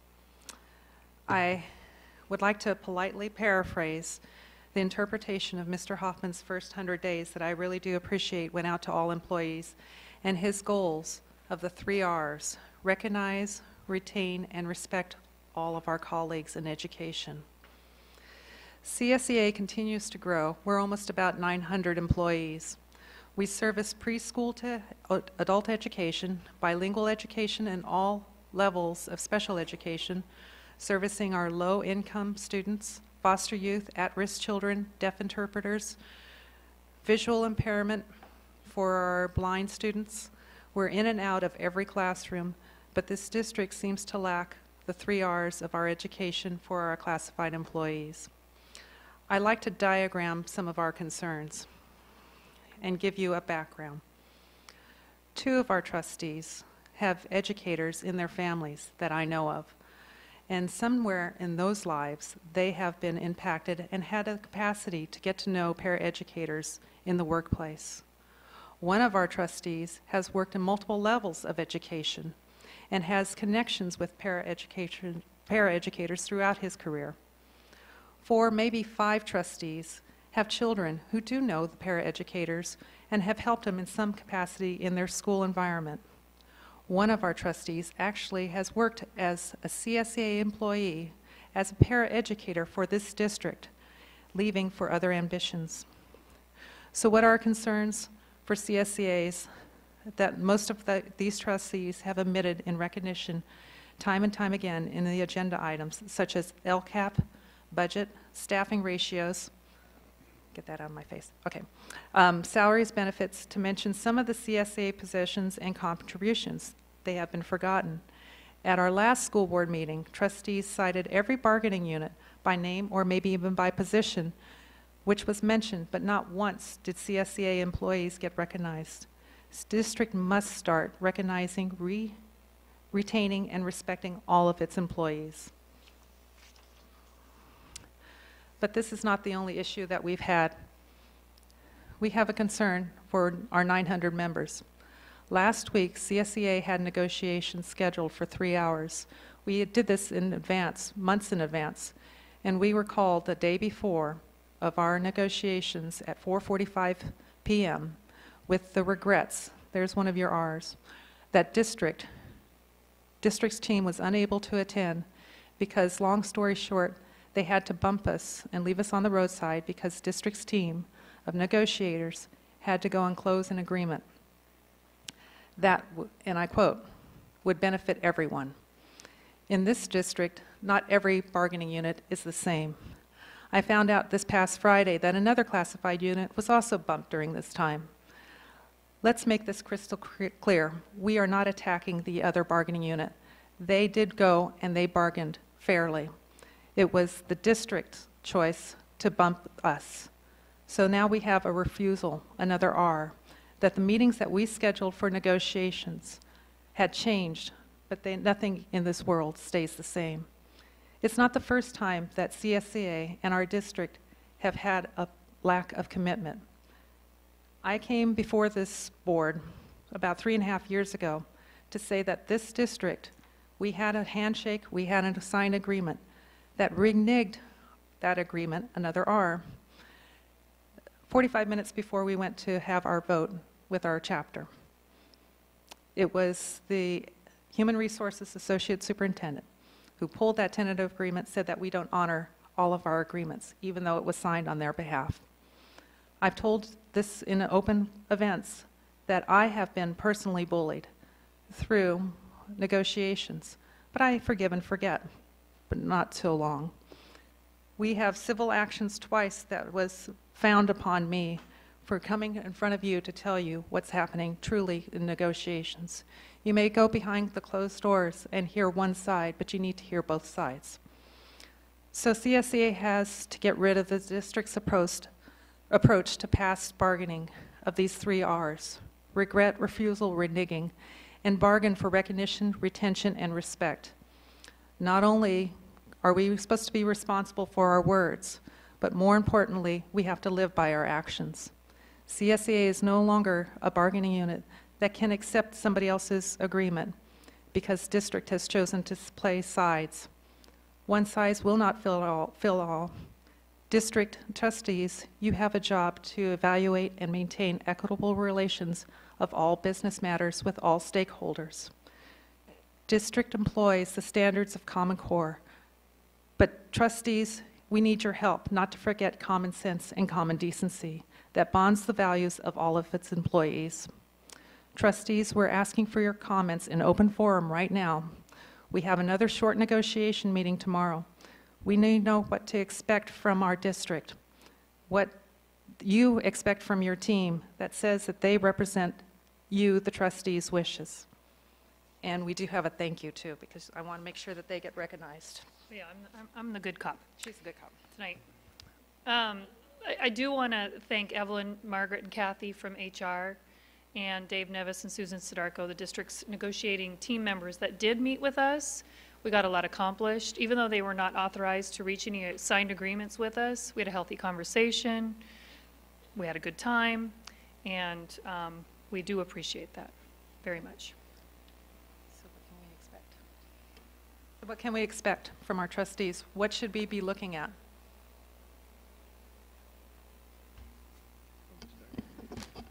Go ahead. Just go with the rest. I believe absolutely, without any pause or reservation, that we absolutely work on interest-based bargaining. And I have complete faith in our superintendent and our team that those principles are utilized. And really, and I'm not sure that this is actually the proper forum to have a dialogue, because this isn't, this is your opportunity to share, which we respect and honor every time. but I don't think that this is an appropriate time to have a dialogue because that's not how it's agendized. But as a, I absolutely have 100% faith in our district, and I do know that we use interest-based bargaining principles. So I'll comment as well. Just, I think what I heard was really a statement of values. And obviously, as the board president said, there are reasons we can't get into a back and forth here. But based on the short amount of time that I've been here, I've absolutely heard respect for the members of your unit in those closed session agreements. And if that's not always apparent, then I think that's one of the ways that we, as a district, as a board, and as staff, are going to work to be more consistent. The conversations I have with the superintendent and with district staff are about continual improvement. So I think the feedback that you've provided is probably more welcome than you imagine. We can only be as good as our communication. If we don't know that we're not meeting all of your needs, something like respect may not seem like something that would come up in a bargaining unit, but I for one, am glad that you're communicating that to us. So thank you. I want to thank you what you said. We needed to hear that. And again, behind closed doors, I think we are communicating all those concerns. Thank you. Virginia.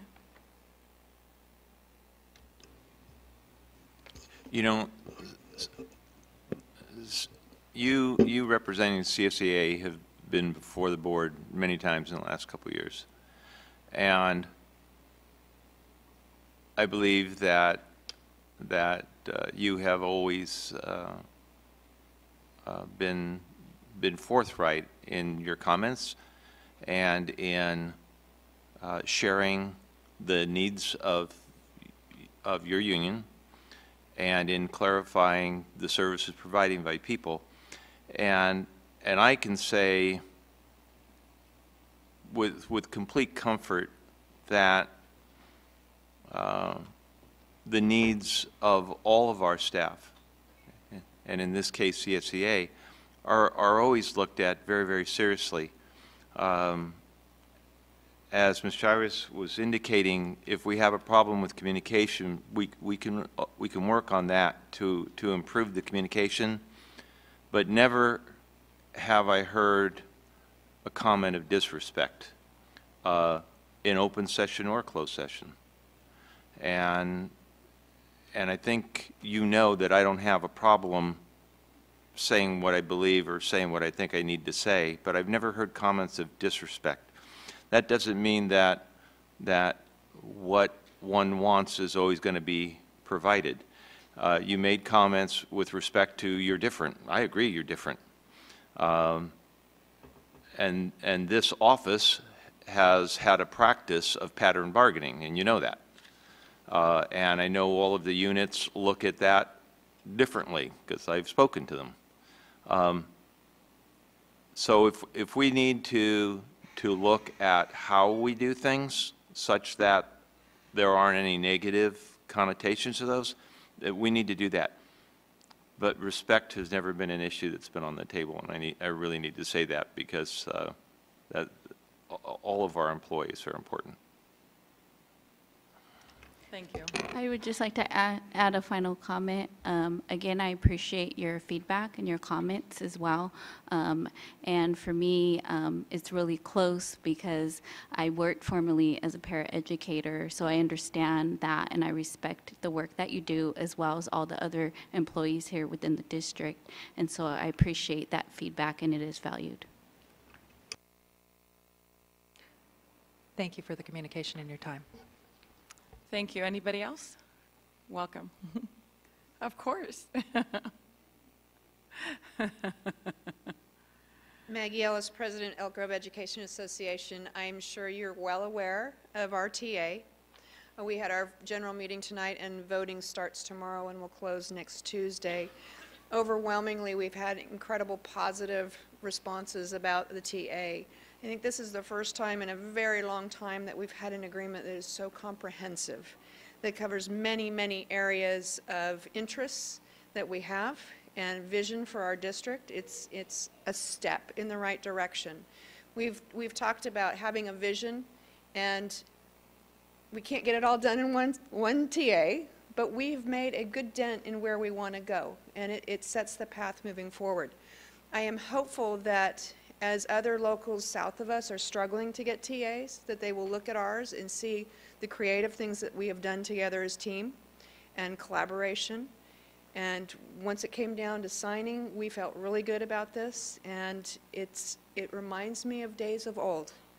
And so I thank you, the board team and the leadership of everyone in the district. This was truly something that we put on the books as we move forward and we build our district and build where we want to go. So I look forward to the final vote next Wednesday. Keeping my fingers crossed. I can't imagine anything other than passing, but I'll keep my fingers crossed. So thank you very much. Thank you so much, and thank you for the recognition for everyone. I think on behalf of the board, we're so very pleased. It was definitely teamwork and collaboration, and the principles of interest-based bargaining were absolutely used. And so thank you for the recognition, and kudos to everybody that was involved. So I think that actually deserves a round of applause. It's a big deal. Anybody else? Any other bargaining units? Okay, thank you. Moving on, there are no reports or public hearing action items, so we are moving on to discussion items. Board Policy 4030, Non-Discrimination in Employment. It's a first reading, and I'd like to call on Mr. Mike Daisy. Hello.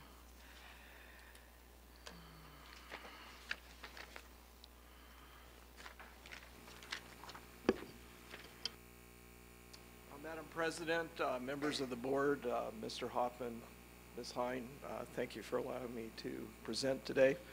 I'm presenting a proposed revisions to Board Policy 4030, which is the non-discrimination in employment policy. You should have a packet with yellow highlighted. We've also put it up here, though I think some of you may not be able to see it up there. So. This is our general non-discrimination in employment policy. Our prior policy, I have a policy that has highlighted the proposed changes. Behind that is a copy of the CSBA policy, which is the 2012 version. They haven't updated theirs yet. And then we have a clean copy.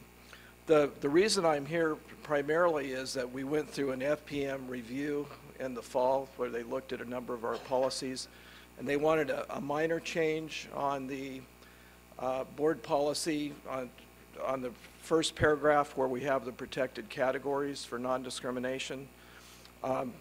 CDE, California Department of Education, asked us to add or association with a person or group with one or more of these actual or perceived characteristics after the list of all of the protected categories in our non-discrimination policy. I've added a number of additional proposed changes, and we're ahead of any updates on the CSBA policy, but I was also aware that there were about 4 different statutory changes in the non-discrimination statutes, and so I asked Lozano Smith to go ahead and look at those, make a recommendation as to whether to include them, and they've gave us a draft that included the proposed revisions, and I'll go through those briefly. But looking at the first paragraph, we're adding in the requested language from CDE. We also are adding in military in front of or veteran status. So instead of saying veteran status, it'll say military or veteran, and several of the statutes have been updated to include both words, though I think they're fairly transferable. There's a note under this that there is some case law that also where the courts have started extending the protections to not only persons with protected categories, but someone who may be associating with them. So it's a developing area of the law, but this paragraph will bring us into compliance with what CDE wants. If you look at the bottom of the page,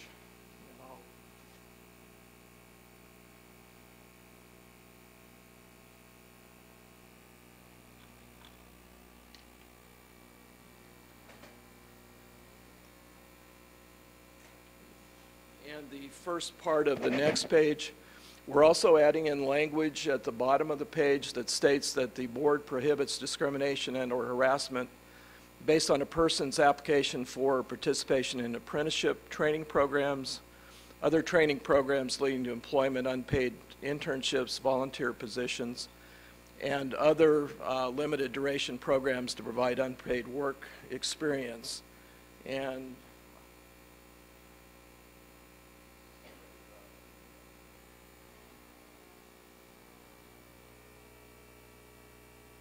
there's a note then explaining this actually reflects a change in Government Code 12940 and extends the non-discrimination statutes to interns, volunteers, persons that are in work experience programs. This was actually overturned some older case law where courts have held in the past that, for instance, the non-discrimination statutes don't apply to volunteers, and so this is a substantive change, and we're bringing our policy then into conformance with the statutory language on that. The next provision that we're changing, below the note, it states it's an unlawful employment practice to discriminate against any applicant or employee on the basis of their possession of a driver's license issued by the Department of Motor Vehicles to persons without proof of lawful permission to reside in the United States pursuant to California Vehicle Code Section 12801.9. And this is consistent. Last year the legislature passed a law that now allows an undocumented immigrant to obtain a driver's license, and concomitant with that they have a non-discrimination provision, and so we're now including that in our non-discrimination statute. And there's a cite on the note below that references the statutory cite to that. The next substantive change, I need to roll down again.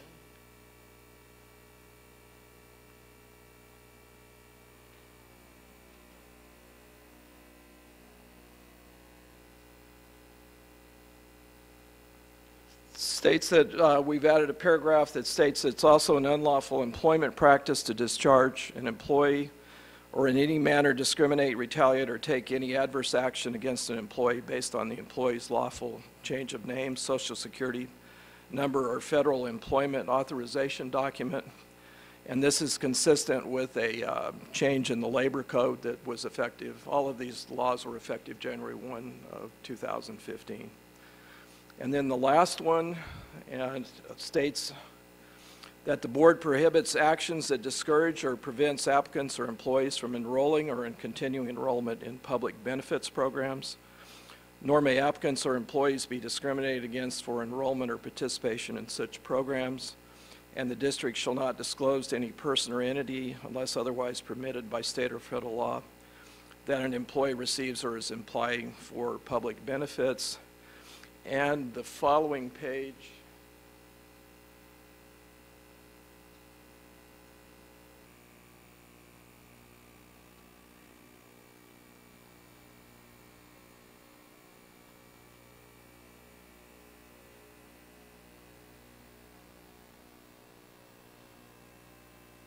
sorry about the delay in the technology here. The following page gives the statutory citation to that provision. So everything that we're proposing is really consistent with state law, brings us into conformance, and actually puts us ahead of CSBA hasn't yet released a revised draft to include these, but we preferred just to come to you once and try to include everything in. And we believe this will bring us up to date. Any questions? All right, thank you, Mr. Daisy. Any questions or comments? This is just a first read. I want to thank you for making it much more comprehensive than the CSBA policy so that you don't have to keep coming back up here. So I think that was excellent on your part. All right, thank you so much. Thank you. All right, next we have new high school course. Back on is Mr. Mark Cerruti.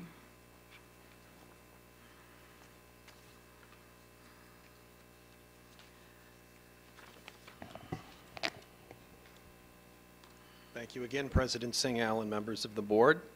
Superintendent Hoffman and Ms. Hine.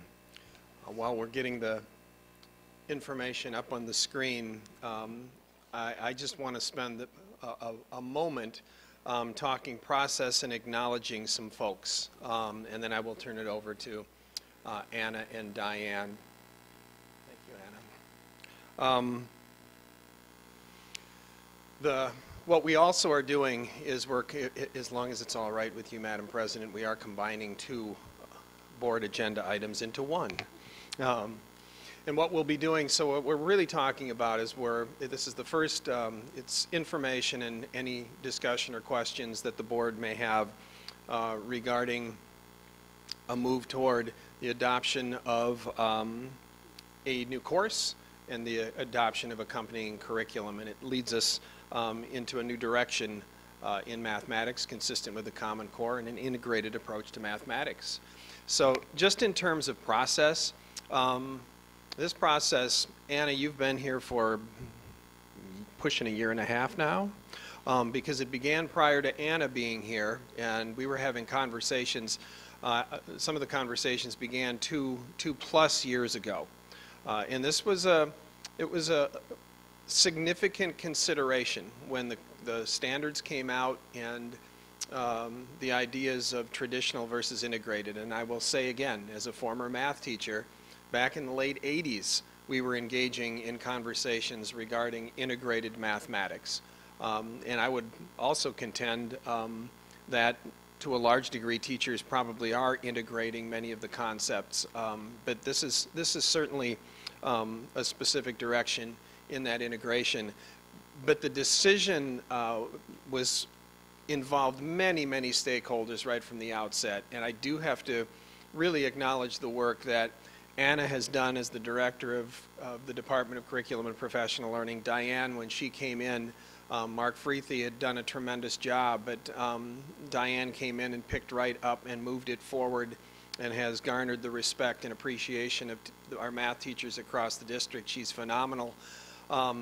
And the process, I also want to make sure that I acknowledge Maggie, the teacher leadership, our monthly meetings with, we go over as an Ed Services team and meet monthly with Maggie and Scott and Cheryl and others as needed, and of course they were interested in the process, and we were always communicating with them, and the assistance of Maggie with respect to communications and ensuring that. So thank you, Maggie, in the partnership that we have, because it's crucial.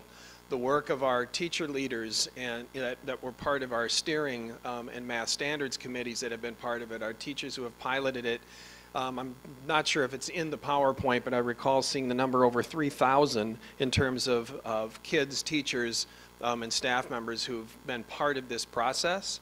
And so it was a process that was extremely thoughtfully done. If anything, if the feedback we got, people were saying, we have to take one more step, really one more step. And it's because we were close to making a decision, if the board recalls. And what happens is, because materials, as we've discussed, the readiness and availability of Common Core aligned materials, we have to look very carefully, because there can be folks that are out there that will put a sticker on it that says Common Core aligned, when in effect the only thing they've changed is the sticker on the front cover. And we making a decision of millions of dollars with curriculum that will touch every single one of our secondary students. You have to make sure you're making good decisions, because the mistakes, if a mistake is made, it can have serious consequences, and I can assure the board mistakes won't be made in this case whatsoever. So again, I want to acknowledge the work of Anna, Diane, their colleagues, and also Geraldine Ewing. A key piece of this that Geraldine is responsible for. It helps having someone who has the experience that Geraldine does in working directly with our vendors. And so we drive a hard bargain when we go. We don't stop at the first price they give us. We work very carefully with them, and I can assure the board there's been hundreds of thousands of dollars that have been saved as a result of the work that the team has done and Geraldine in that area. So just want to make sure that I acknowledge incredible professionals, very bright people who put a process together that has gotten us, I think, into the perfect position as we begin implementing our Common Core at the secondary level. And with that, I'll turn it over to Anna. Good evening. President Singh Allen, members of the board, and those I haven't officially met yet, Superintendent Hoffman and Ms. Hine. And I'm going to invite Diane Wilson to come near and be a part of the presentation. We are excited about sharing the information. As you know, we have had a progression of implementation of Common Core in mathematics through K-8 now with the support of new materials. And we're here tonight to share information with you on our process for the potential of adoption of new materials for 9-12, which will also touch the advanced 8th grade students in our district. We also had math materials for high school that were extremely outdated, and we needed to bring for a consistent program and matriculation for our students in K-8, a program that would be commensurate with their learning thus far. So our process, as Mr. Cerruti had mentioned, really started quite a while ago, but official measures to take on this task really began in the winter of 2014 through the makings of a pilot process. We had taken time with our steering committee members to really pour through new materials that the state had identified as Common Core aligned and appropriate for education of our students now. And based on that, there were different texts that were identified. The one thing that we were asked to do was to be sure that we were looking at both the traditional pathway, which we know to be algebra, geometry, algebra 2, as well as the integrated math pathway of integrated math 1, 2, and 3. Both of those pathways are clearly outlined in our state frameworks for mathematics, and all were options on the table for us as we considered what was best for students and what teachers felt was best as far as how to address standards for learning. We didn't stop there. There were other materials that were released later in the fall, and before we felt it necessary to move forward, we wanted to be sure we were taking a comprehensive look at materials that were available. Saying such, we did add one additional publisher to our list to consider for pilot in the integrated math realm. What ensued next was a pilot between October and December, which outlined 2 traditional programs, Algebra 1, Geometry, Algebra 2, and 2 integrated programs. In the winter of 2015, our steering and pilot teachers came together in a very comprehensive data analysis of what they were seeing that ran the gamut, and Diane will talk to you in a moment about the tool that we used to take care of the vetting of that data. In the end, the steering committee and pilot teachers recommended us to consider moving forward with the integrated pathway. Okay.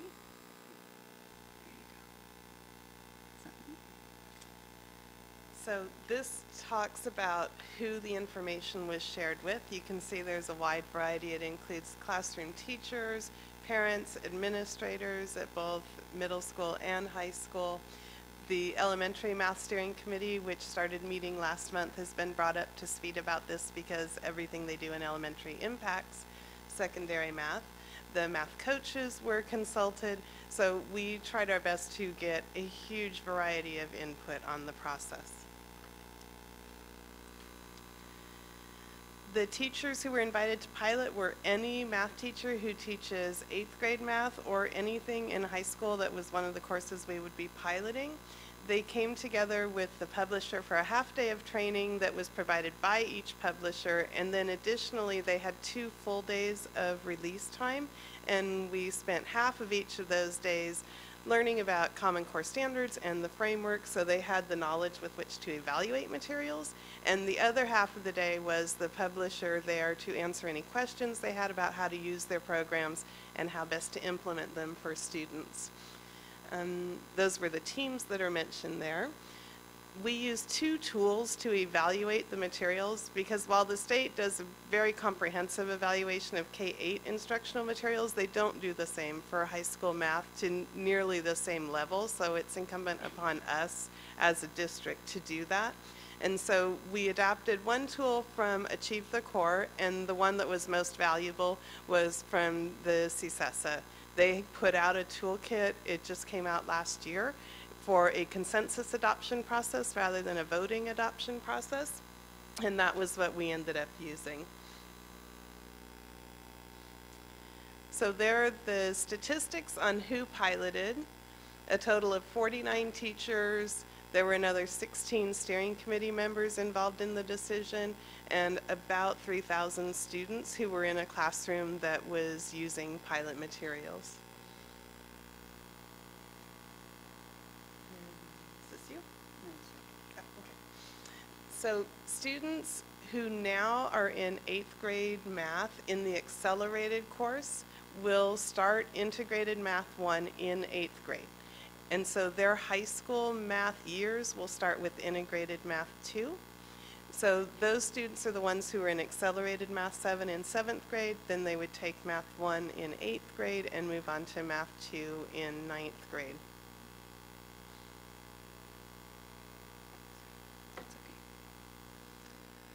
So we're here tonight as we provide information to you on the recommendation on two fronts. First, we have to do this in tandem. It would be the new course itself, and then in tandem, the new materials for integrated math.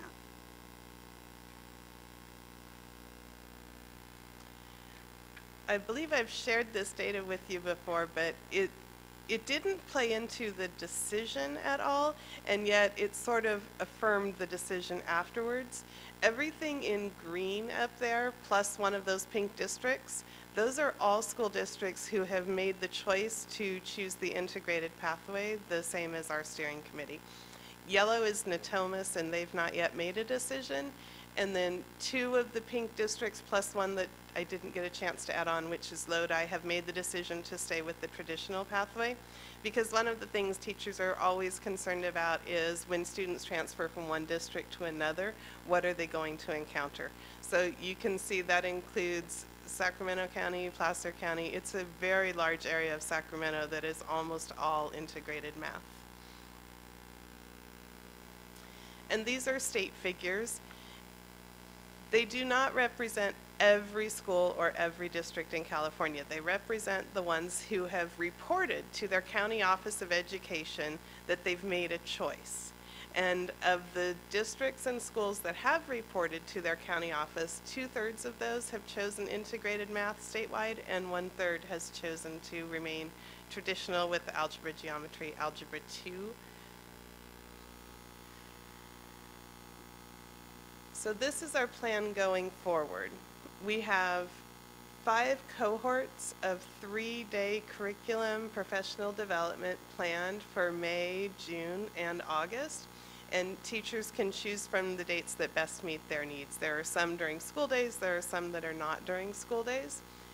And then we will continue to provide ongoing support and training for teachers as we move forward. And a large reason for that is that standards have shifted courses, and things that used to be a quote Algebra 2 standard have moved to Algebra 1. Some pre-calculus things have moved into the integrated math pathway, and statistics is present in every single course now.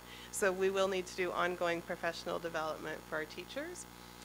The program from Houghton Mifflin also includes a half training day for administrators so that they know what they're looking at and looking for in a classroom.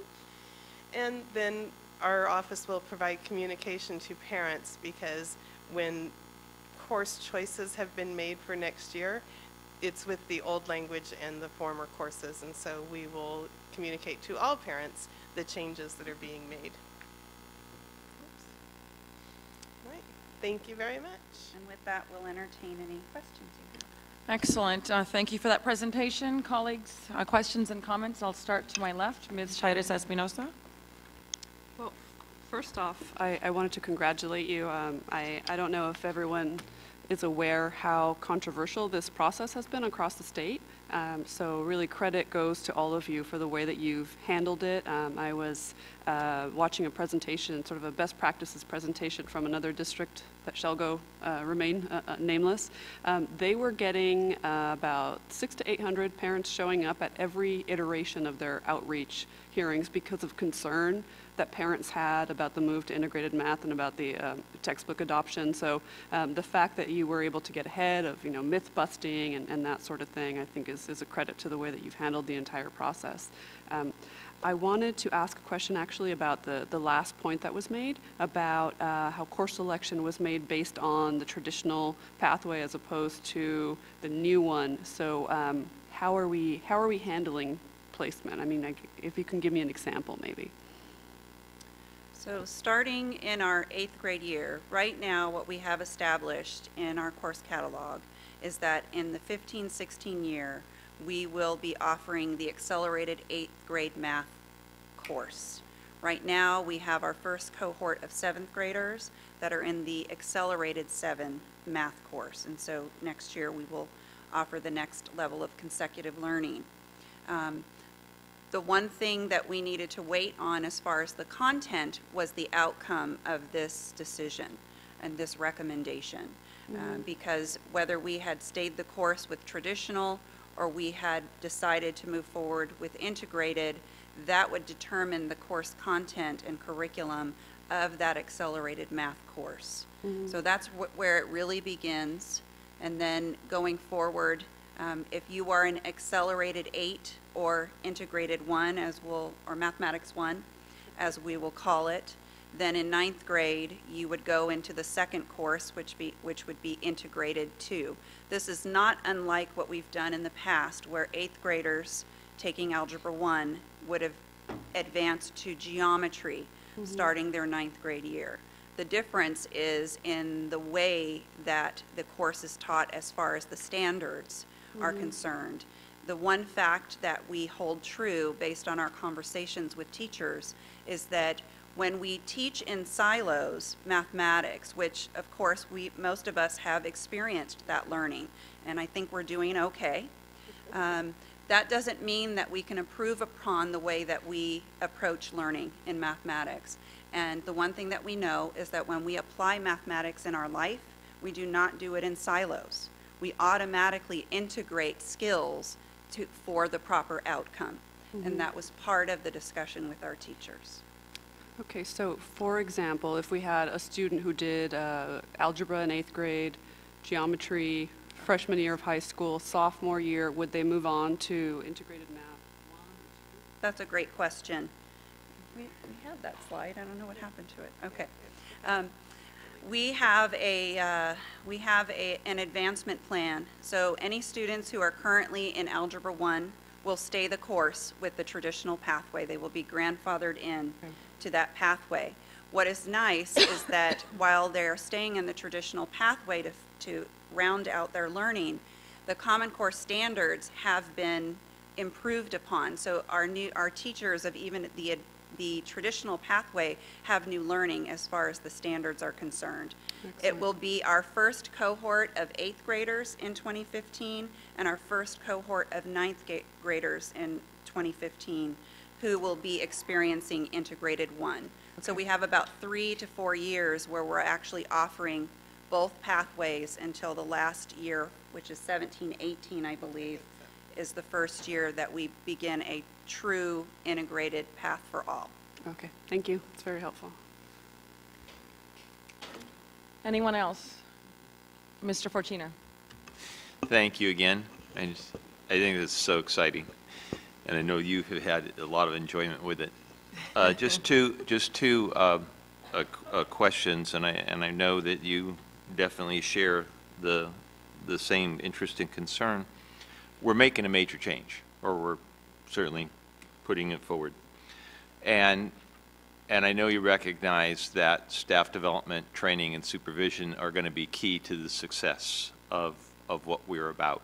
That being said, and considering the presentation we had not too long ago from Dr. Kruger and the continued problem that we have in securing substitutes, how are you working with HR to ensure that we have a viable number of substitutes to cover the classes of all those teachers who need to be included in training? Oh, Mark will take it. Oh, who wants it? It's not that. I took it because it's a relatively easy question. At least I thought that's what it was. One of the things that CPL does is, so when we're putting trainings together, so for example, we look at it in terms of what are the training needs, what are the learning needs of our teachers. So you saw summer opportunities that we have. Once school is in session, of course, now we're balancing off a variety of things, and we're taking a look at, and part of it is also getting feedback from teachers, because we have some who would prefer to receive the training outside of the classroom because they prefer not to miss days with their kids. But when we're sitting and putting trainings together, it's a calendar that these folks put together well in advance over the course of the year. So they're probably, don't want to put you on the spot, probably 80% already know what's being planned for next year and beyond, and we do it in the summer, coordinate it with our folks from HR, and we've done a really nice job of putting a calendar together so the folks in HR, and they let us know if there's a variety of if we've got something going on in the mental health world, if we've got something going on in CPL, and if Tina or Donna are doing some things within their world that may involve teachers. We work directly, and before we even schedule it and it gets out there and we realize we can't have 200 teachers out on a given day for training purposes, we adjust and we're as flexible as we can. In terms of finding those folks, I'm optimistic that the changes we've made in the pay rate, I'm optimistic and hopeful that it'll attract more folks to our district. Good. And then the last one, I was let me put it a different way. Let me just say that I appreciate your fiscal responsibility in implementing the program, in that you're going to implement a major change with no additional FTE. And I guess I just need to say, don't be bashful if you need it, because we're talking about the services that our teachers need so that they can serve our children well. And to me, that's the bottom line all the time. So I know that boy, in the last 2 years since I've been here, there haven't been any requests for additional FTE for anything from a program perspective as we've looked at programs. So if you need it, bring it forward. Well, and we are working through Chris's direction and leadership, and working with Cabinet. We're looking at the budget guidelines and staffing of various departments. And so I've asked Anna, and she and her team have looked at what we would need, and we're dealing with it holistically and looking at it across the entire district. But certainly we're aware of the needs. We do a phenomenal job with the resources we have, but there are some additional resources needed. Yes, sir. Thank you. Thank you, Mr. Fortino. Mr. Madison. Yeah, real quickly, I don't have a lot of questions at all. I just want to comment on a fine report that Mr. O'Neill, what you put together. I read BC that you put out with great interest, and for my colleagues, just to see the chronological makeup of how we went about things is just phenomenal. And I think that's what separates us from a lot of districts. And to sit here and go line by line of what the department has done, to me, was just amazing. Also, just thinking the pilot teachers and the EGA leadership that was involved in this whole process, it's integrated so that we're not going to fail. And with the book adoption, everything is in place, and I'm just so impressed with that. I just want to thank you all, for your staff, the work that you've done. The only last question I had a little bit at the end of the BC report, all regions were represented in the pilot. It said 5 middle schools and 8 high schools. Now, why 5 middle schools? All of the middle schools weren't represented, or? Come on over. So when we offer a pilot, it is optional. However, we do offer it to all. We included the middle schools. They didn't have to be included, but because it does affect them as far as their coursework and their teaching and the students, We wanted to be sure that that was open. We were also very respectful and mindful that the middle school just came off of their own pilot for 7-8 Go Math. So that in itself took another year and a half for their time. And we said it's open to you. And so 5 of our schools decided to participate I see. in it. And in the high school, you showed 8. Mhm. That's right. Comprehensive. That's right. Okay, not 9. That is right. What one missing? I don't even know who, you asked which school were we missing? I don't recall, but it was a department decision that they made because their concern is that in their department they want every Algebra 1 teacher to be on the same lesson on the same day because they do a lot of PLC work and they do a lot of common planning work. And so they made a decision that for their process and their students, it was best if they didn't participate. And just to add a word about the middle schools, not only did they pilot last year, that means this year they're implementing brand new curriculum with the Common Core standards. And with rare exception, we don't have 8th grade teachers who just teach Algebra 1 or just teach geometry in Algebra 1. So it would have meant implementing a new curriculum at the same time that they were piloting a new curriculum, and that can be a little overwhelming. Just to clarify, it is Pleasant Grove. Was Pleasant Grove? Yes. Okay. I was just curious. You know, we had 8 of them and 1 was missing in there looking at it. But thank you for an excellent report. Ms. Albiani? Hi. It was great, and I'm very interested in this. I have a child sitting in 7th grade accelerated math every day right now, which is Go Math, correct? Yes. Which is his Go Math. And last year when he was sitting in Go Math, it was not a pleasant experience so much. So I appreciate the opportunity for them to follow the path they are on and for us to present it gradually in a continuous manner beyond my words. So I think that was very thoughtful and considerate, and I think that's the right decision. So I'm excited about it. I think it'll be a great opportunity for them, and I really encourage you to be very clear and precise with the same kind of graphs you have shown us to what the change means to a parent. As I have friends who have asked me about it, and when I can share that with them, it is crystal clear. The graphic you have for it is excellent, and I hope you share that in your communication with parents. Thank you. And if I just might add, we're compadres as I also have a 7th grader in accelerated math. And so I get to experience this on the side of being an implementer and as a parent. Go us. So for the record, I'll add mine too. So now we've got 3. I'll add mine too. Well, again, an excellent presentation, and I want to echo some of my colleagues' sentiments. Your board communication really captured why there was so much buy-in. It's just such an excellent timeline. It shows that it's been vetted, it's been inclusive, the participation, and you know, with just any new program, you get greater buy-in when you have greater participation and communication and engagement. So I think you've done an amazing job on that, so I want to recognize that and thank you. Thank you. Okay. There are no discussion and action item. Well, moving on to action items, we have item number 11, Dr. Kruger, release and non-reelection of long-term substitute and temporary certificated staff. Good evening, President Singh Allen, members of the board, Superintendent Hoffman, Ms. Hine. I come to you as an annual process in order to provide backfill to the staffing needs for certificated employees on leave. The district has employed long-term substitute and temporary certificated staffing or staff during the 2014-2015 school year. The board is asked to release these employees pursuant to Education Code Section 44954B and 44929.21. It is anticipated that some of staff may be rehired for the 2015-2016 school year when staffing figures are finalized.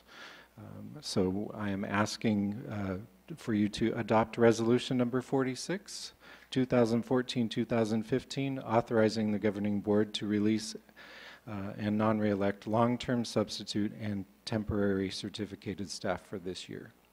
Thank you, Dr. Kruger. Any questions or comments? All right, I'd like to call for a motion to adopt Resolution 46, 2014-2015. I'll move it. I'll second it. We have a motion and a second. All those in favor, please say aye. Aye. Any noes, abstentions? Very good. Item number 12, Dr. Kruger.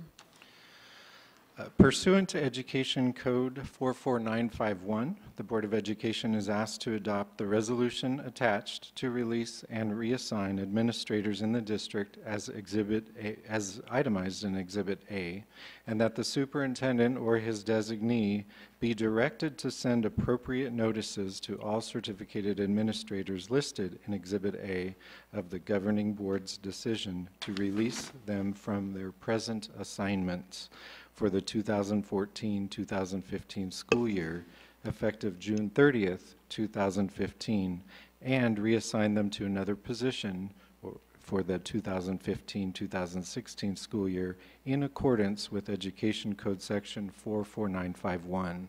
I'm asking you to adopt Resolution Number 47, 2014-2015, authorizing the governing board to release and reassign administrators in the district as itemized in Exhibit A. Thank you again, Dr. Kruger. Any questions or comments on this? Hearing none, I'd like to call for a motion to adopt Resolution Number 47, 2014-2015. I will move it. We have a motion. Second it. We have a motion and a second. All those in favor, please say aye. Aye. All right, no noes or abstentions. Very good. Item number 13, Dr. Kruger again, resolution on non-reelection of probationary certificated education code section 44929.2. Item number 13 has been deleted from the board agenda as very there good. are no Still non-reelections. shows up in mine. Thank you. Thank you. All right. We have moved on to board member and superintendent reports. I will start to my right. Anybody have a report? Any committee reports or anything like that? Any special meetings, events? Thank you, Madam President. Yeah, I had the opportunity to meet with the City Council member of Sacramento, Rick Jennings, a week ago. Had a nice conversation with him. He has some various schools in the Valley High region, and he's looking forward to help those schools with after-school programs and provide some form of revenue and money towards those schools. So I did mention to him that to get a chance, he can meet our new superintendent. I don't know if you've met him yet. Yep. We haven't had that conversation. Okay. So we look forward to that on some of the 2x2s that we have with Yep. the city of Sacramento. And then I had the pleasure of attending a dinner at the Village Square in Sacramento that held at the KVI building downtown, and it was quite interesting. They had a subject that was on safety, and it was interesting to see the panel. They had 3 panel members, Dr. B.J. Davis, a co-executive director of strategies for change, and you had Beth Hassett, she's the executive director of Weave, and some of you probably heard, and then also Daniel Hahn, the chief of police of Roseville, which is my son-in-law, so I got a chance to see him in action as well, too. But it was quite interesting. The people that attended, it was a dinner, and they got to ask courageous questions about safety, how they felt about their children's safety in schools, and it was quite a nice conversation that went on for a couple of hours there, and I thoroughly enjoyed it. I'd like to see possibly something like that in the Elk Grove region down, that they can look at an open forum and having a dinner, I don't know, the 2x2s with Elk Grove, the city council. Although the Village Square people, they put it on a lot, but I thought it was nice to hear conversations from the public about their children, their daughters, their concerns that they had throughout the district. So it was quite educational for me to attend that. Thank you. Thank you, Mr. Madison. Any colleagues here? Yes. Ms. Titus? I have to share with you my excitement. I was able to watch the Elk Grove High School mock trial team at the county finals, which they won, and they were brilliant and articulate and would put to shame a lot of college graduates, I know. So they were wonderful, and of course credit also goes to their coach, our former board member, Jake Rambo, and we wish them the best as they advance the state finals representing Sacramento County. Thank you for that. Mr. Fortino? Yes, I only have one committee report. The SARB committee's had a second meeting. There'll be 4 additional meetings, at which time what I would anticipate is that a recommendation with respect to the constitution of our SARB and its location would go forward to the superintendent and leadership team, and then on to the board if appropriate, as we look to incorporating changes within our SARB effort that truly reflect on that SARB effort as an intervention strategy. So that's moving forward. Thank you. Thank you. Before I go on to our superintendent, I'll share my update. Just as a way of an announcement, CSBA has their Legislative Action Day next week on March the 10th. I am signed up, so I encourage my colleagues that are available to please attend and show representation for Elk Grove Unified School District. Thursday is the California Middle, or the Leadership Conference here. I think all of us should have seen some information on that. I plan on attending, but just to remind you, it is on Thursday. I did have the privilege of attending with Ms. Penna and 2 of our wonderful principals from Albiani Middle School and Toby Johnson Middle School with the California Middle Grades Alliance Appreciation and Recognition Luncheon. 21 schools out of the state were identified as schools to watch, and we had the privilege of getting 2 recertifications this year for Albiani and Toby Johnson. So that's 3 now in our district, with Pinkerton being the 3rd. So it was just an honor to be there representing our district, and just a shout out to our own district that we were the only one from our area to get that recognition this year. So kudos to our secondary education team for letting that happen. So thank you again for all that you do. Let's see, the last little announcement that I have is you all have received a board communication for committee assignments. Please identify, I know a few of you have already identified which committees you are interested in. I would ask for you to please submit your interests, and I will do my best to accommodate everyone and making sure that we have broad representation from our board for the various committees that we do have available. And then I also actually did meet with Mr. Rick Jennings as well, and he has the same sort of comments. He's a former school board member of Sac City Unified, so he definitely is very aware of the work that we do and is very excited to have much more of a collaborative process. And he very much wants to be involved as it relates to Valley High School and some of the other schools as well. And then I am participating in a tour, and I'll send the dates to Mr. Hoffman and anybody else who's interested. It's the new medical school that opened up in Elk Grove. They're looking to have a stronger partnership with our district. The name escapes me. I want to say like Northwestern Medical School or something along those lines. They have a school of pharmacy and so forth. So it's a new potential resource for us, internship opportunities and so forth. So I'll share more information on that as I get it. Mr. Hoffman. He's actually on my calendar next week. So which one? The medical school. Oh, perfect. So Mr. Perez, did he have? Okay. Yes, we are organizing our 15th annual Cesar E. Chavez Youth Leadership Conference and Celebration at UC Davis, March 25th. It's geared for 8th through 12th graders and parents. We encourage you to attend. It's a career educational pathway workshops, financial aid and scholarship workshops, and campus tours. And that's Saturday, March 28th. And that is the time is, where is that? From 8 o'clock to 4 o'clock. There's the 8 o'clock breakfast, 9 o'clock opening ceremony, followed by educational panels and hourly workshops. Okay. And I have all the information here. Thank you, Mr. Perez. Mr. Hoffman?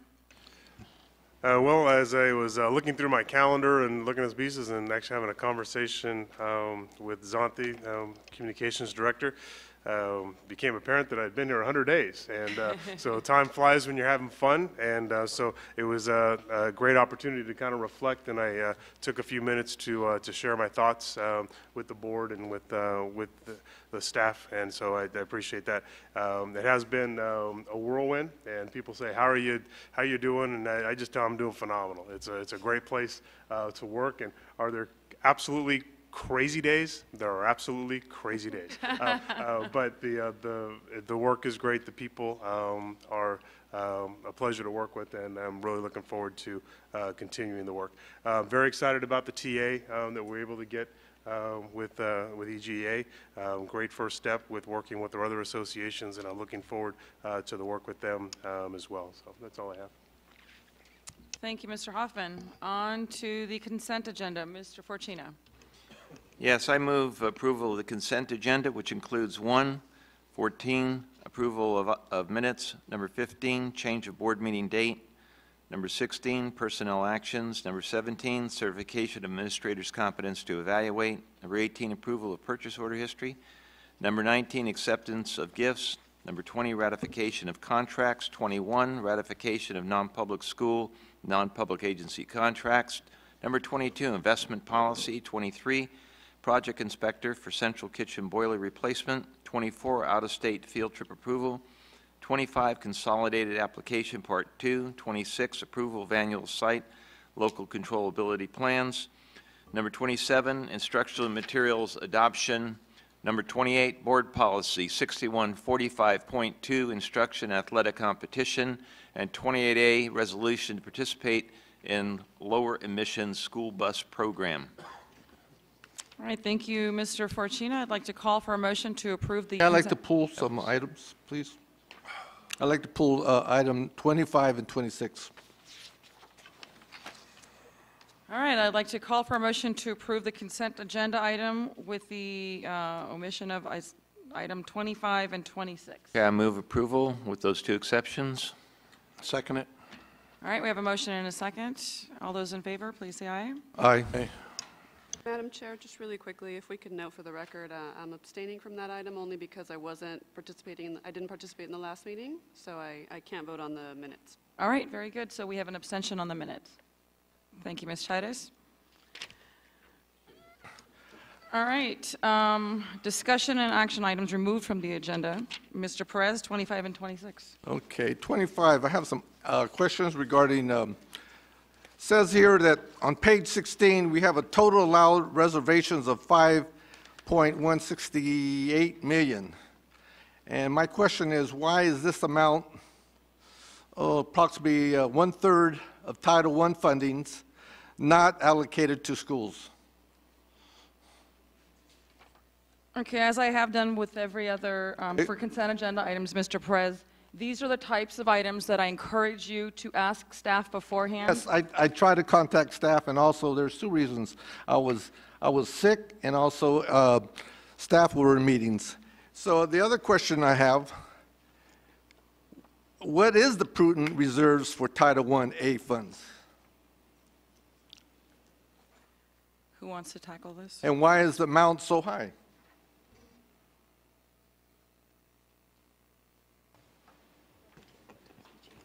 Madam Chair, perhaps if we get a reference to a page number. Okay, that is page 16.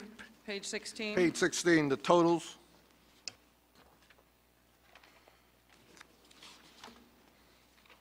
And for the record, Mr. Perez, these, whether you're able to get a hold of staff via phone call, you can always send an email, and I do know that staff is always available, so it makes it a lot more efficient to run our meetings if you ask these kinds of questions beforehand. Yes, I agree with you 100%, but these questions are important enough that they should be discussed in public, and the answer should be on record. And so you can also bring those up during those same communications. Okay, so go with the question. Now we're all on the same page, 16. Total, okay, we have a total allowed reservations of 5,168,000. Why is the amount nearly 1/3 of the funds not allocated to schools? What do you mean not allocated to schools? Well, like I said, the total reservations is 5.168 million. And I'm asking, why aren't they allocated to schools? These are carryover from school sites. School sites? That's where the Title I funds. Weren't spent? Not all Title I funds get spent every year. We do have percentage that we can carry over Okay. from year to year, and that happens on a regular basis. The other piece is the federal timeline is different than the state timeline. So when you talk about, we just got through an approved, sure, we just got through an approved 14-15 site plans, which include Title I funds. So those funds have not all been spent as of this report. Okay. And Ms. Stenrose can provide some additional clarification on that as well. Good evening. The Title I allocations have what they call required reservations and allowable reservations. In both sets of reservations, the required are set by the feds, and if you're in program improvement, and what those have to be set aside for. An example of that would be our SES providers that provide additional instruction to our students because they are in program improvement.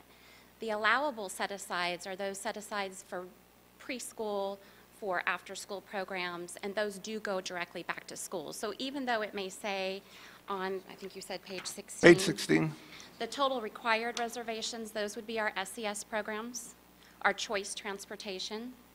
The allowable reservations would be those choices that we make as a district to fund preschool, after-school programs, and those are detailed on pages 14 and 15. Okay. Now, do we need a board, so we don't have to have established a board policy to deal with this issue, not to have so much money? Or is it just federal regulations that we have to follow? Some of it's federal regulation. I believe there is a board policy that speaks to Title I funds in general. And in regards to reservations? Okay. We have board policies that Okay. govern this, Mr. Perez. Okay, thank you. Page 19 and 18, 19 and 20 indicate that we have 4 middle schools and 4 high schools that receive other funds. Are any of these funds from LCFF, base funds, concentration funds, or supplemental funds? So we have secondary schools that we do not fund through Title I. However, they do qualify for Title I funds. And so the district has made the choice to use LCFF funding to fund those schools to the same per pupil amount that they would have been entitled to in Title I. So we don't earmark certain LCFF dollars from one to another because the population at our secondary schools have a 80% or higher free and reduced lunch count. They do qualify and they do generate funds for the district for supplemental, but they receive a per pupil allocation that is like an elementary Title I school. Okay. And how much of these, this funding, we have records of which schools receive them, correct? Yes, we do. We have Okay. records of everything. Okay, agenda item 26. This is, what other schools receive LCFF funds, base funds, concentration funds, and supplemental funds? All of our schools receive an allocation that is a combination of what we would consider the LCFF funding. So they have unrestricted general fund money, and that comes from the overall district. And I will direct you, Okay. Mr. Perez. And the It last- says at the very bottom, right here on that same page on item 26, it says all site plans are available for review in the Office of Learning Support Services at each site. So it's stated there on the agenda. Where's it? Okay. Last question. How much for each school and for what activities? Do we have that information? Yes, each of the individual site plans has a budget allocation that tells you where it comes from. So if they got Title I money or if they received federal monies, other than Title I, it's all identified within their plan. Okay, thank you. Okay, and I just would like to also remind board members in general, questions that for the agenda or any questions, we get our packets 2 weeks prior to a board meeting. it is incumbent upon us to do our homework and ask questions beforehand. I have a hard time believing that they were unavailable for 2 weeks. Excuse me. So, thank you. We do not get our full board items 2 weeks ahead of time. I disagree with you of that. We get throughout approximately 1 week before our meetings. And not only that, we get other board packages maybe 1 or 2 days after the fact. So we have to study and do our homework all through the weekend because of the fact that we do not get a whole complete book board package. Thank you, Mr. It comes in Perez. packages of maybe a third here, next day a third, and the Yes. next day another third. And as you recall, those agenda items are reflective of current times, and sometimes the budget, as you are well aware, changes. And so the information that we do get cannot necessarily come 2 weeks out because the information would not be current. So I want to thank staff for providing information on a very timely manner. And with that, I'd like to call for a motion to move agenda item number 25 and 26 of the consent agenda. I'll move it. We have a motion? I'll second. All right, we have a motion and a second. All those in favor, please say aye. Aye. Any noes, abstentions? Thank you. If I may, Madam President, in our district, at any given department, there's always somebody in there could help us as board members. I've never been lost if Ms. Cherry, Ms. Penna's gone. There's somebody that's going to get that answer from me. I just want to stress that to all my colleagues up here. They're all Also, I'm going to available. stress one more time. There are questions that are important enough that our general public should be notified, discussed in public. These items need to be discussed in public. We need clarity and we need, what's the word? Transparency. And another thing, and the answers should be on record. That's it. Thank you. Mr. Forcina would like to chime in, so I will. Yeah, in the interest of ensuring that each of us have our concerns addressed, I need to say and reiterate what Ms. Singh Allen said.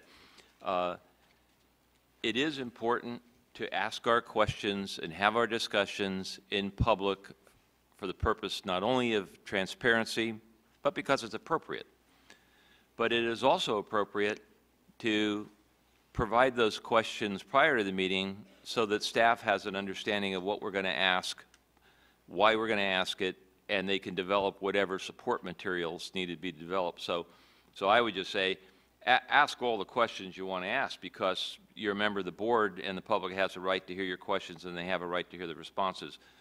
But ask them also prior to the meeting so staff has that opportunity. Right. Well, like I said, I tried, and there's some personal reasons why I didn't do it this time. Also, here's another example. Tonight, we did not get the whole board package. The LCFF presentation, what we should have gotten maybe 3 or 4 days ago. It maybe shouldn't have been on the, what do you call it, on our agenda because of the fact of what's our act? They're just updates, they're not action items. But thank you for sharing your sentiments, and I really have also an excellent opportunity for us to share our questions and concerns is during our one-on-one meetings with our superintendent. And I encourage all of you, I do know that not everybody has had those meetings. If you are unavailable to meet in person, please have a conference call because it is imperative to have that relationship with the superintendent so we have a better understanding of our district and what's coming forward on the agenda itself. Moving on to item number 29, discussion and action on items, okay, we've done that, sorry. Number 30, items for future agendas. Yes, Mr. Forcina. I hate to ask this, but I'm going to ask it. I've had conversations with Chris. We've talked before about our outdated policies, and I know there's a process in place to update our 30 and 40-year-old policies.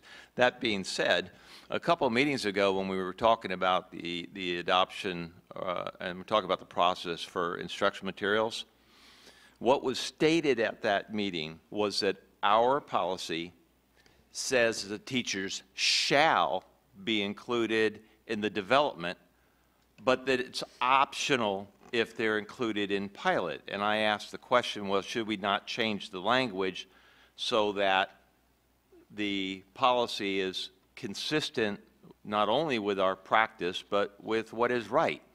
The response to my question was, well, the teachers might have something to say about that.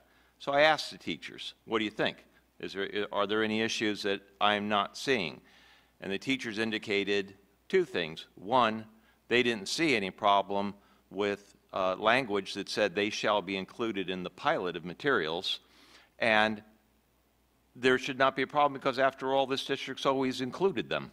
So I would like to ask that that policy be updated when you do the myriad of updates that you're going to do, so that the policy is consistent with our practice and shows our respect for our teachers. So, thank you. Do I need to comment, or do you know you and I are going to? All right. Yeah, I'd like an update on our paperless meeting. That's coming. I know that Mr. Hoffman will be providing an update to the board. That could probably Thank you. resolve the issue, too. All right. All right. With that, I will adjourn the meeting. Thank you, everyone, for your participation. Can we move to adjourn?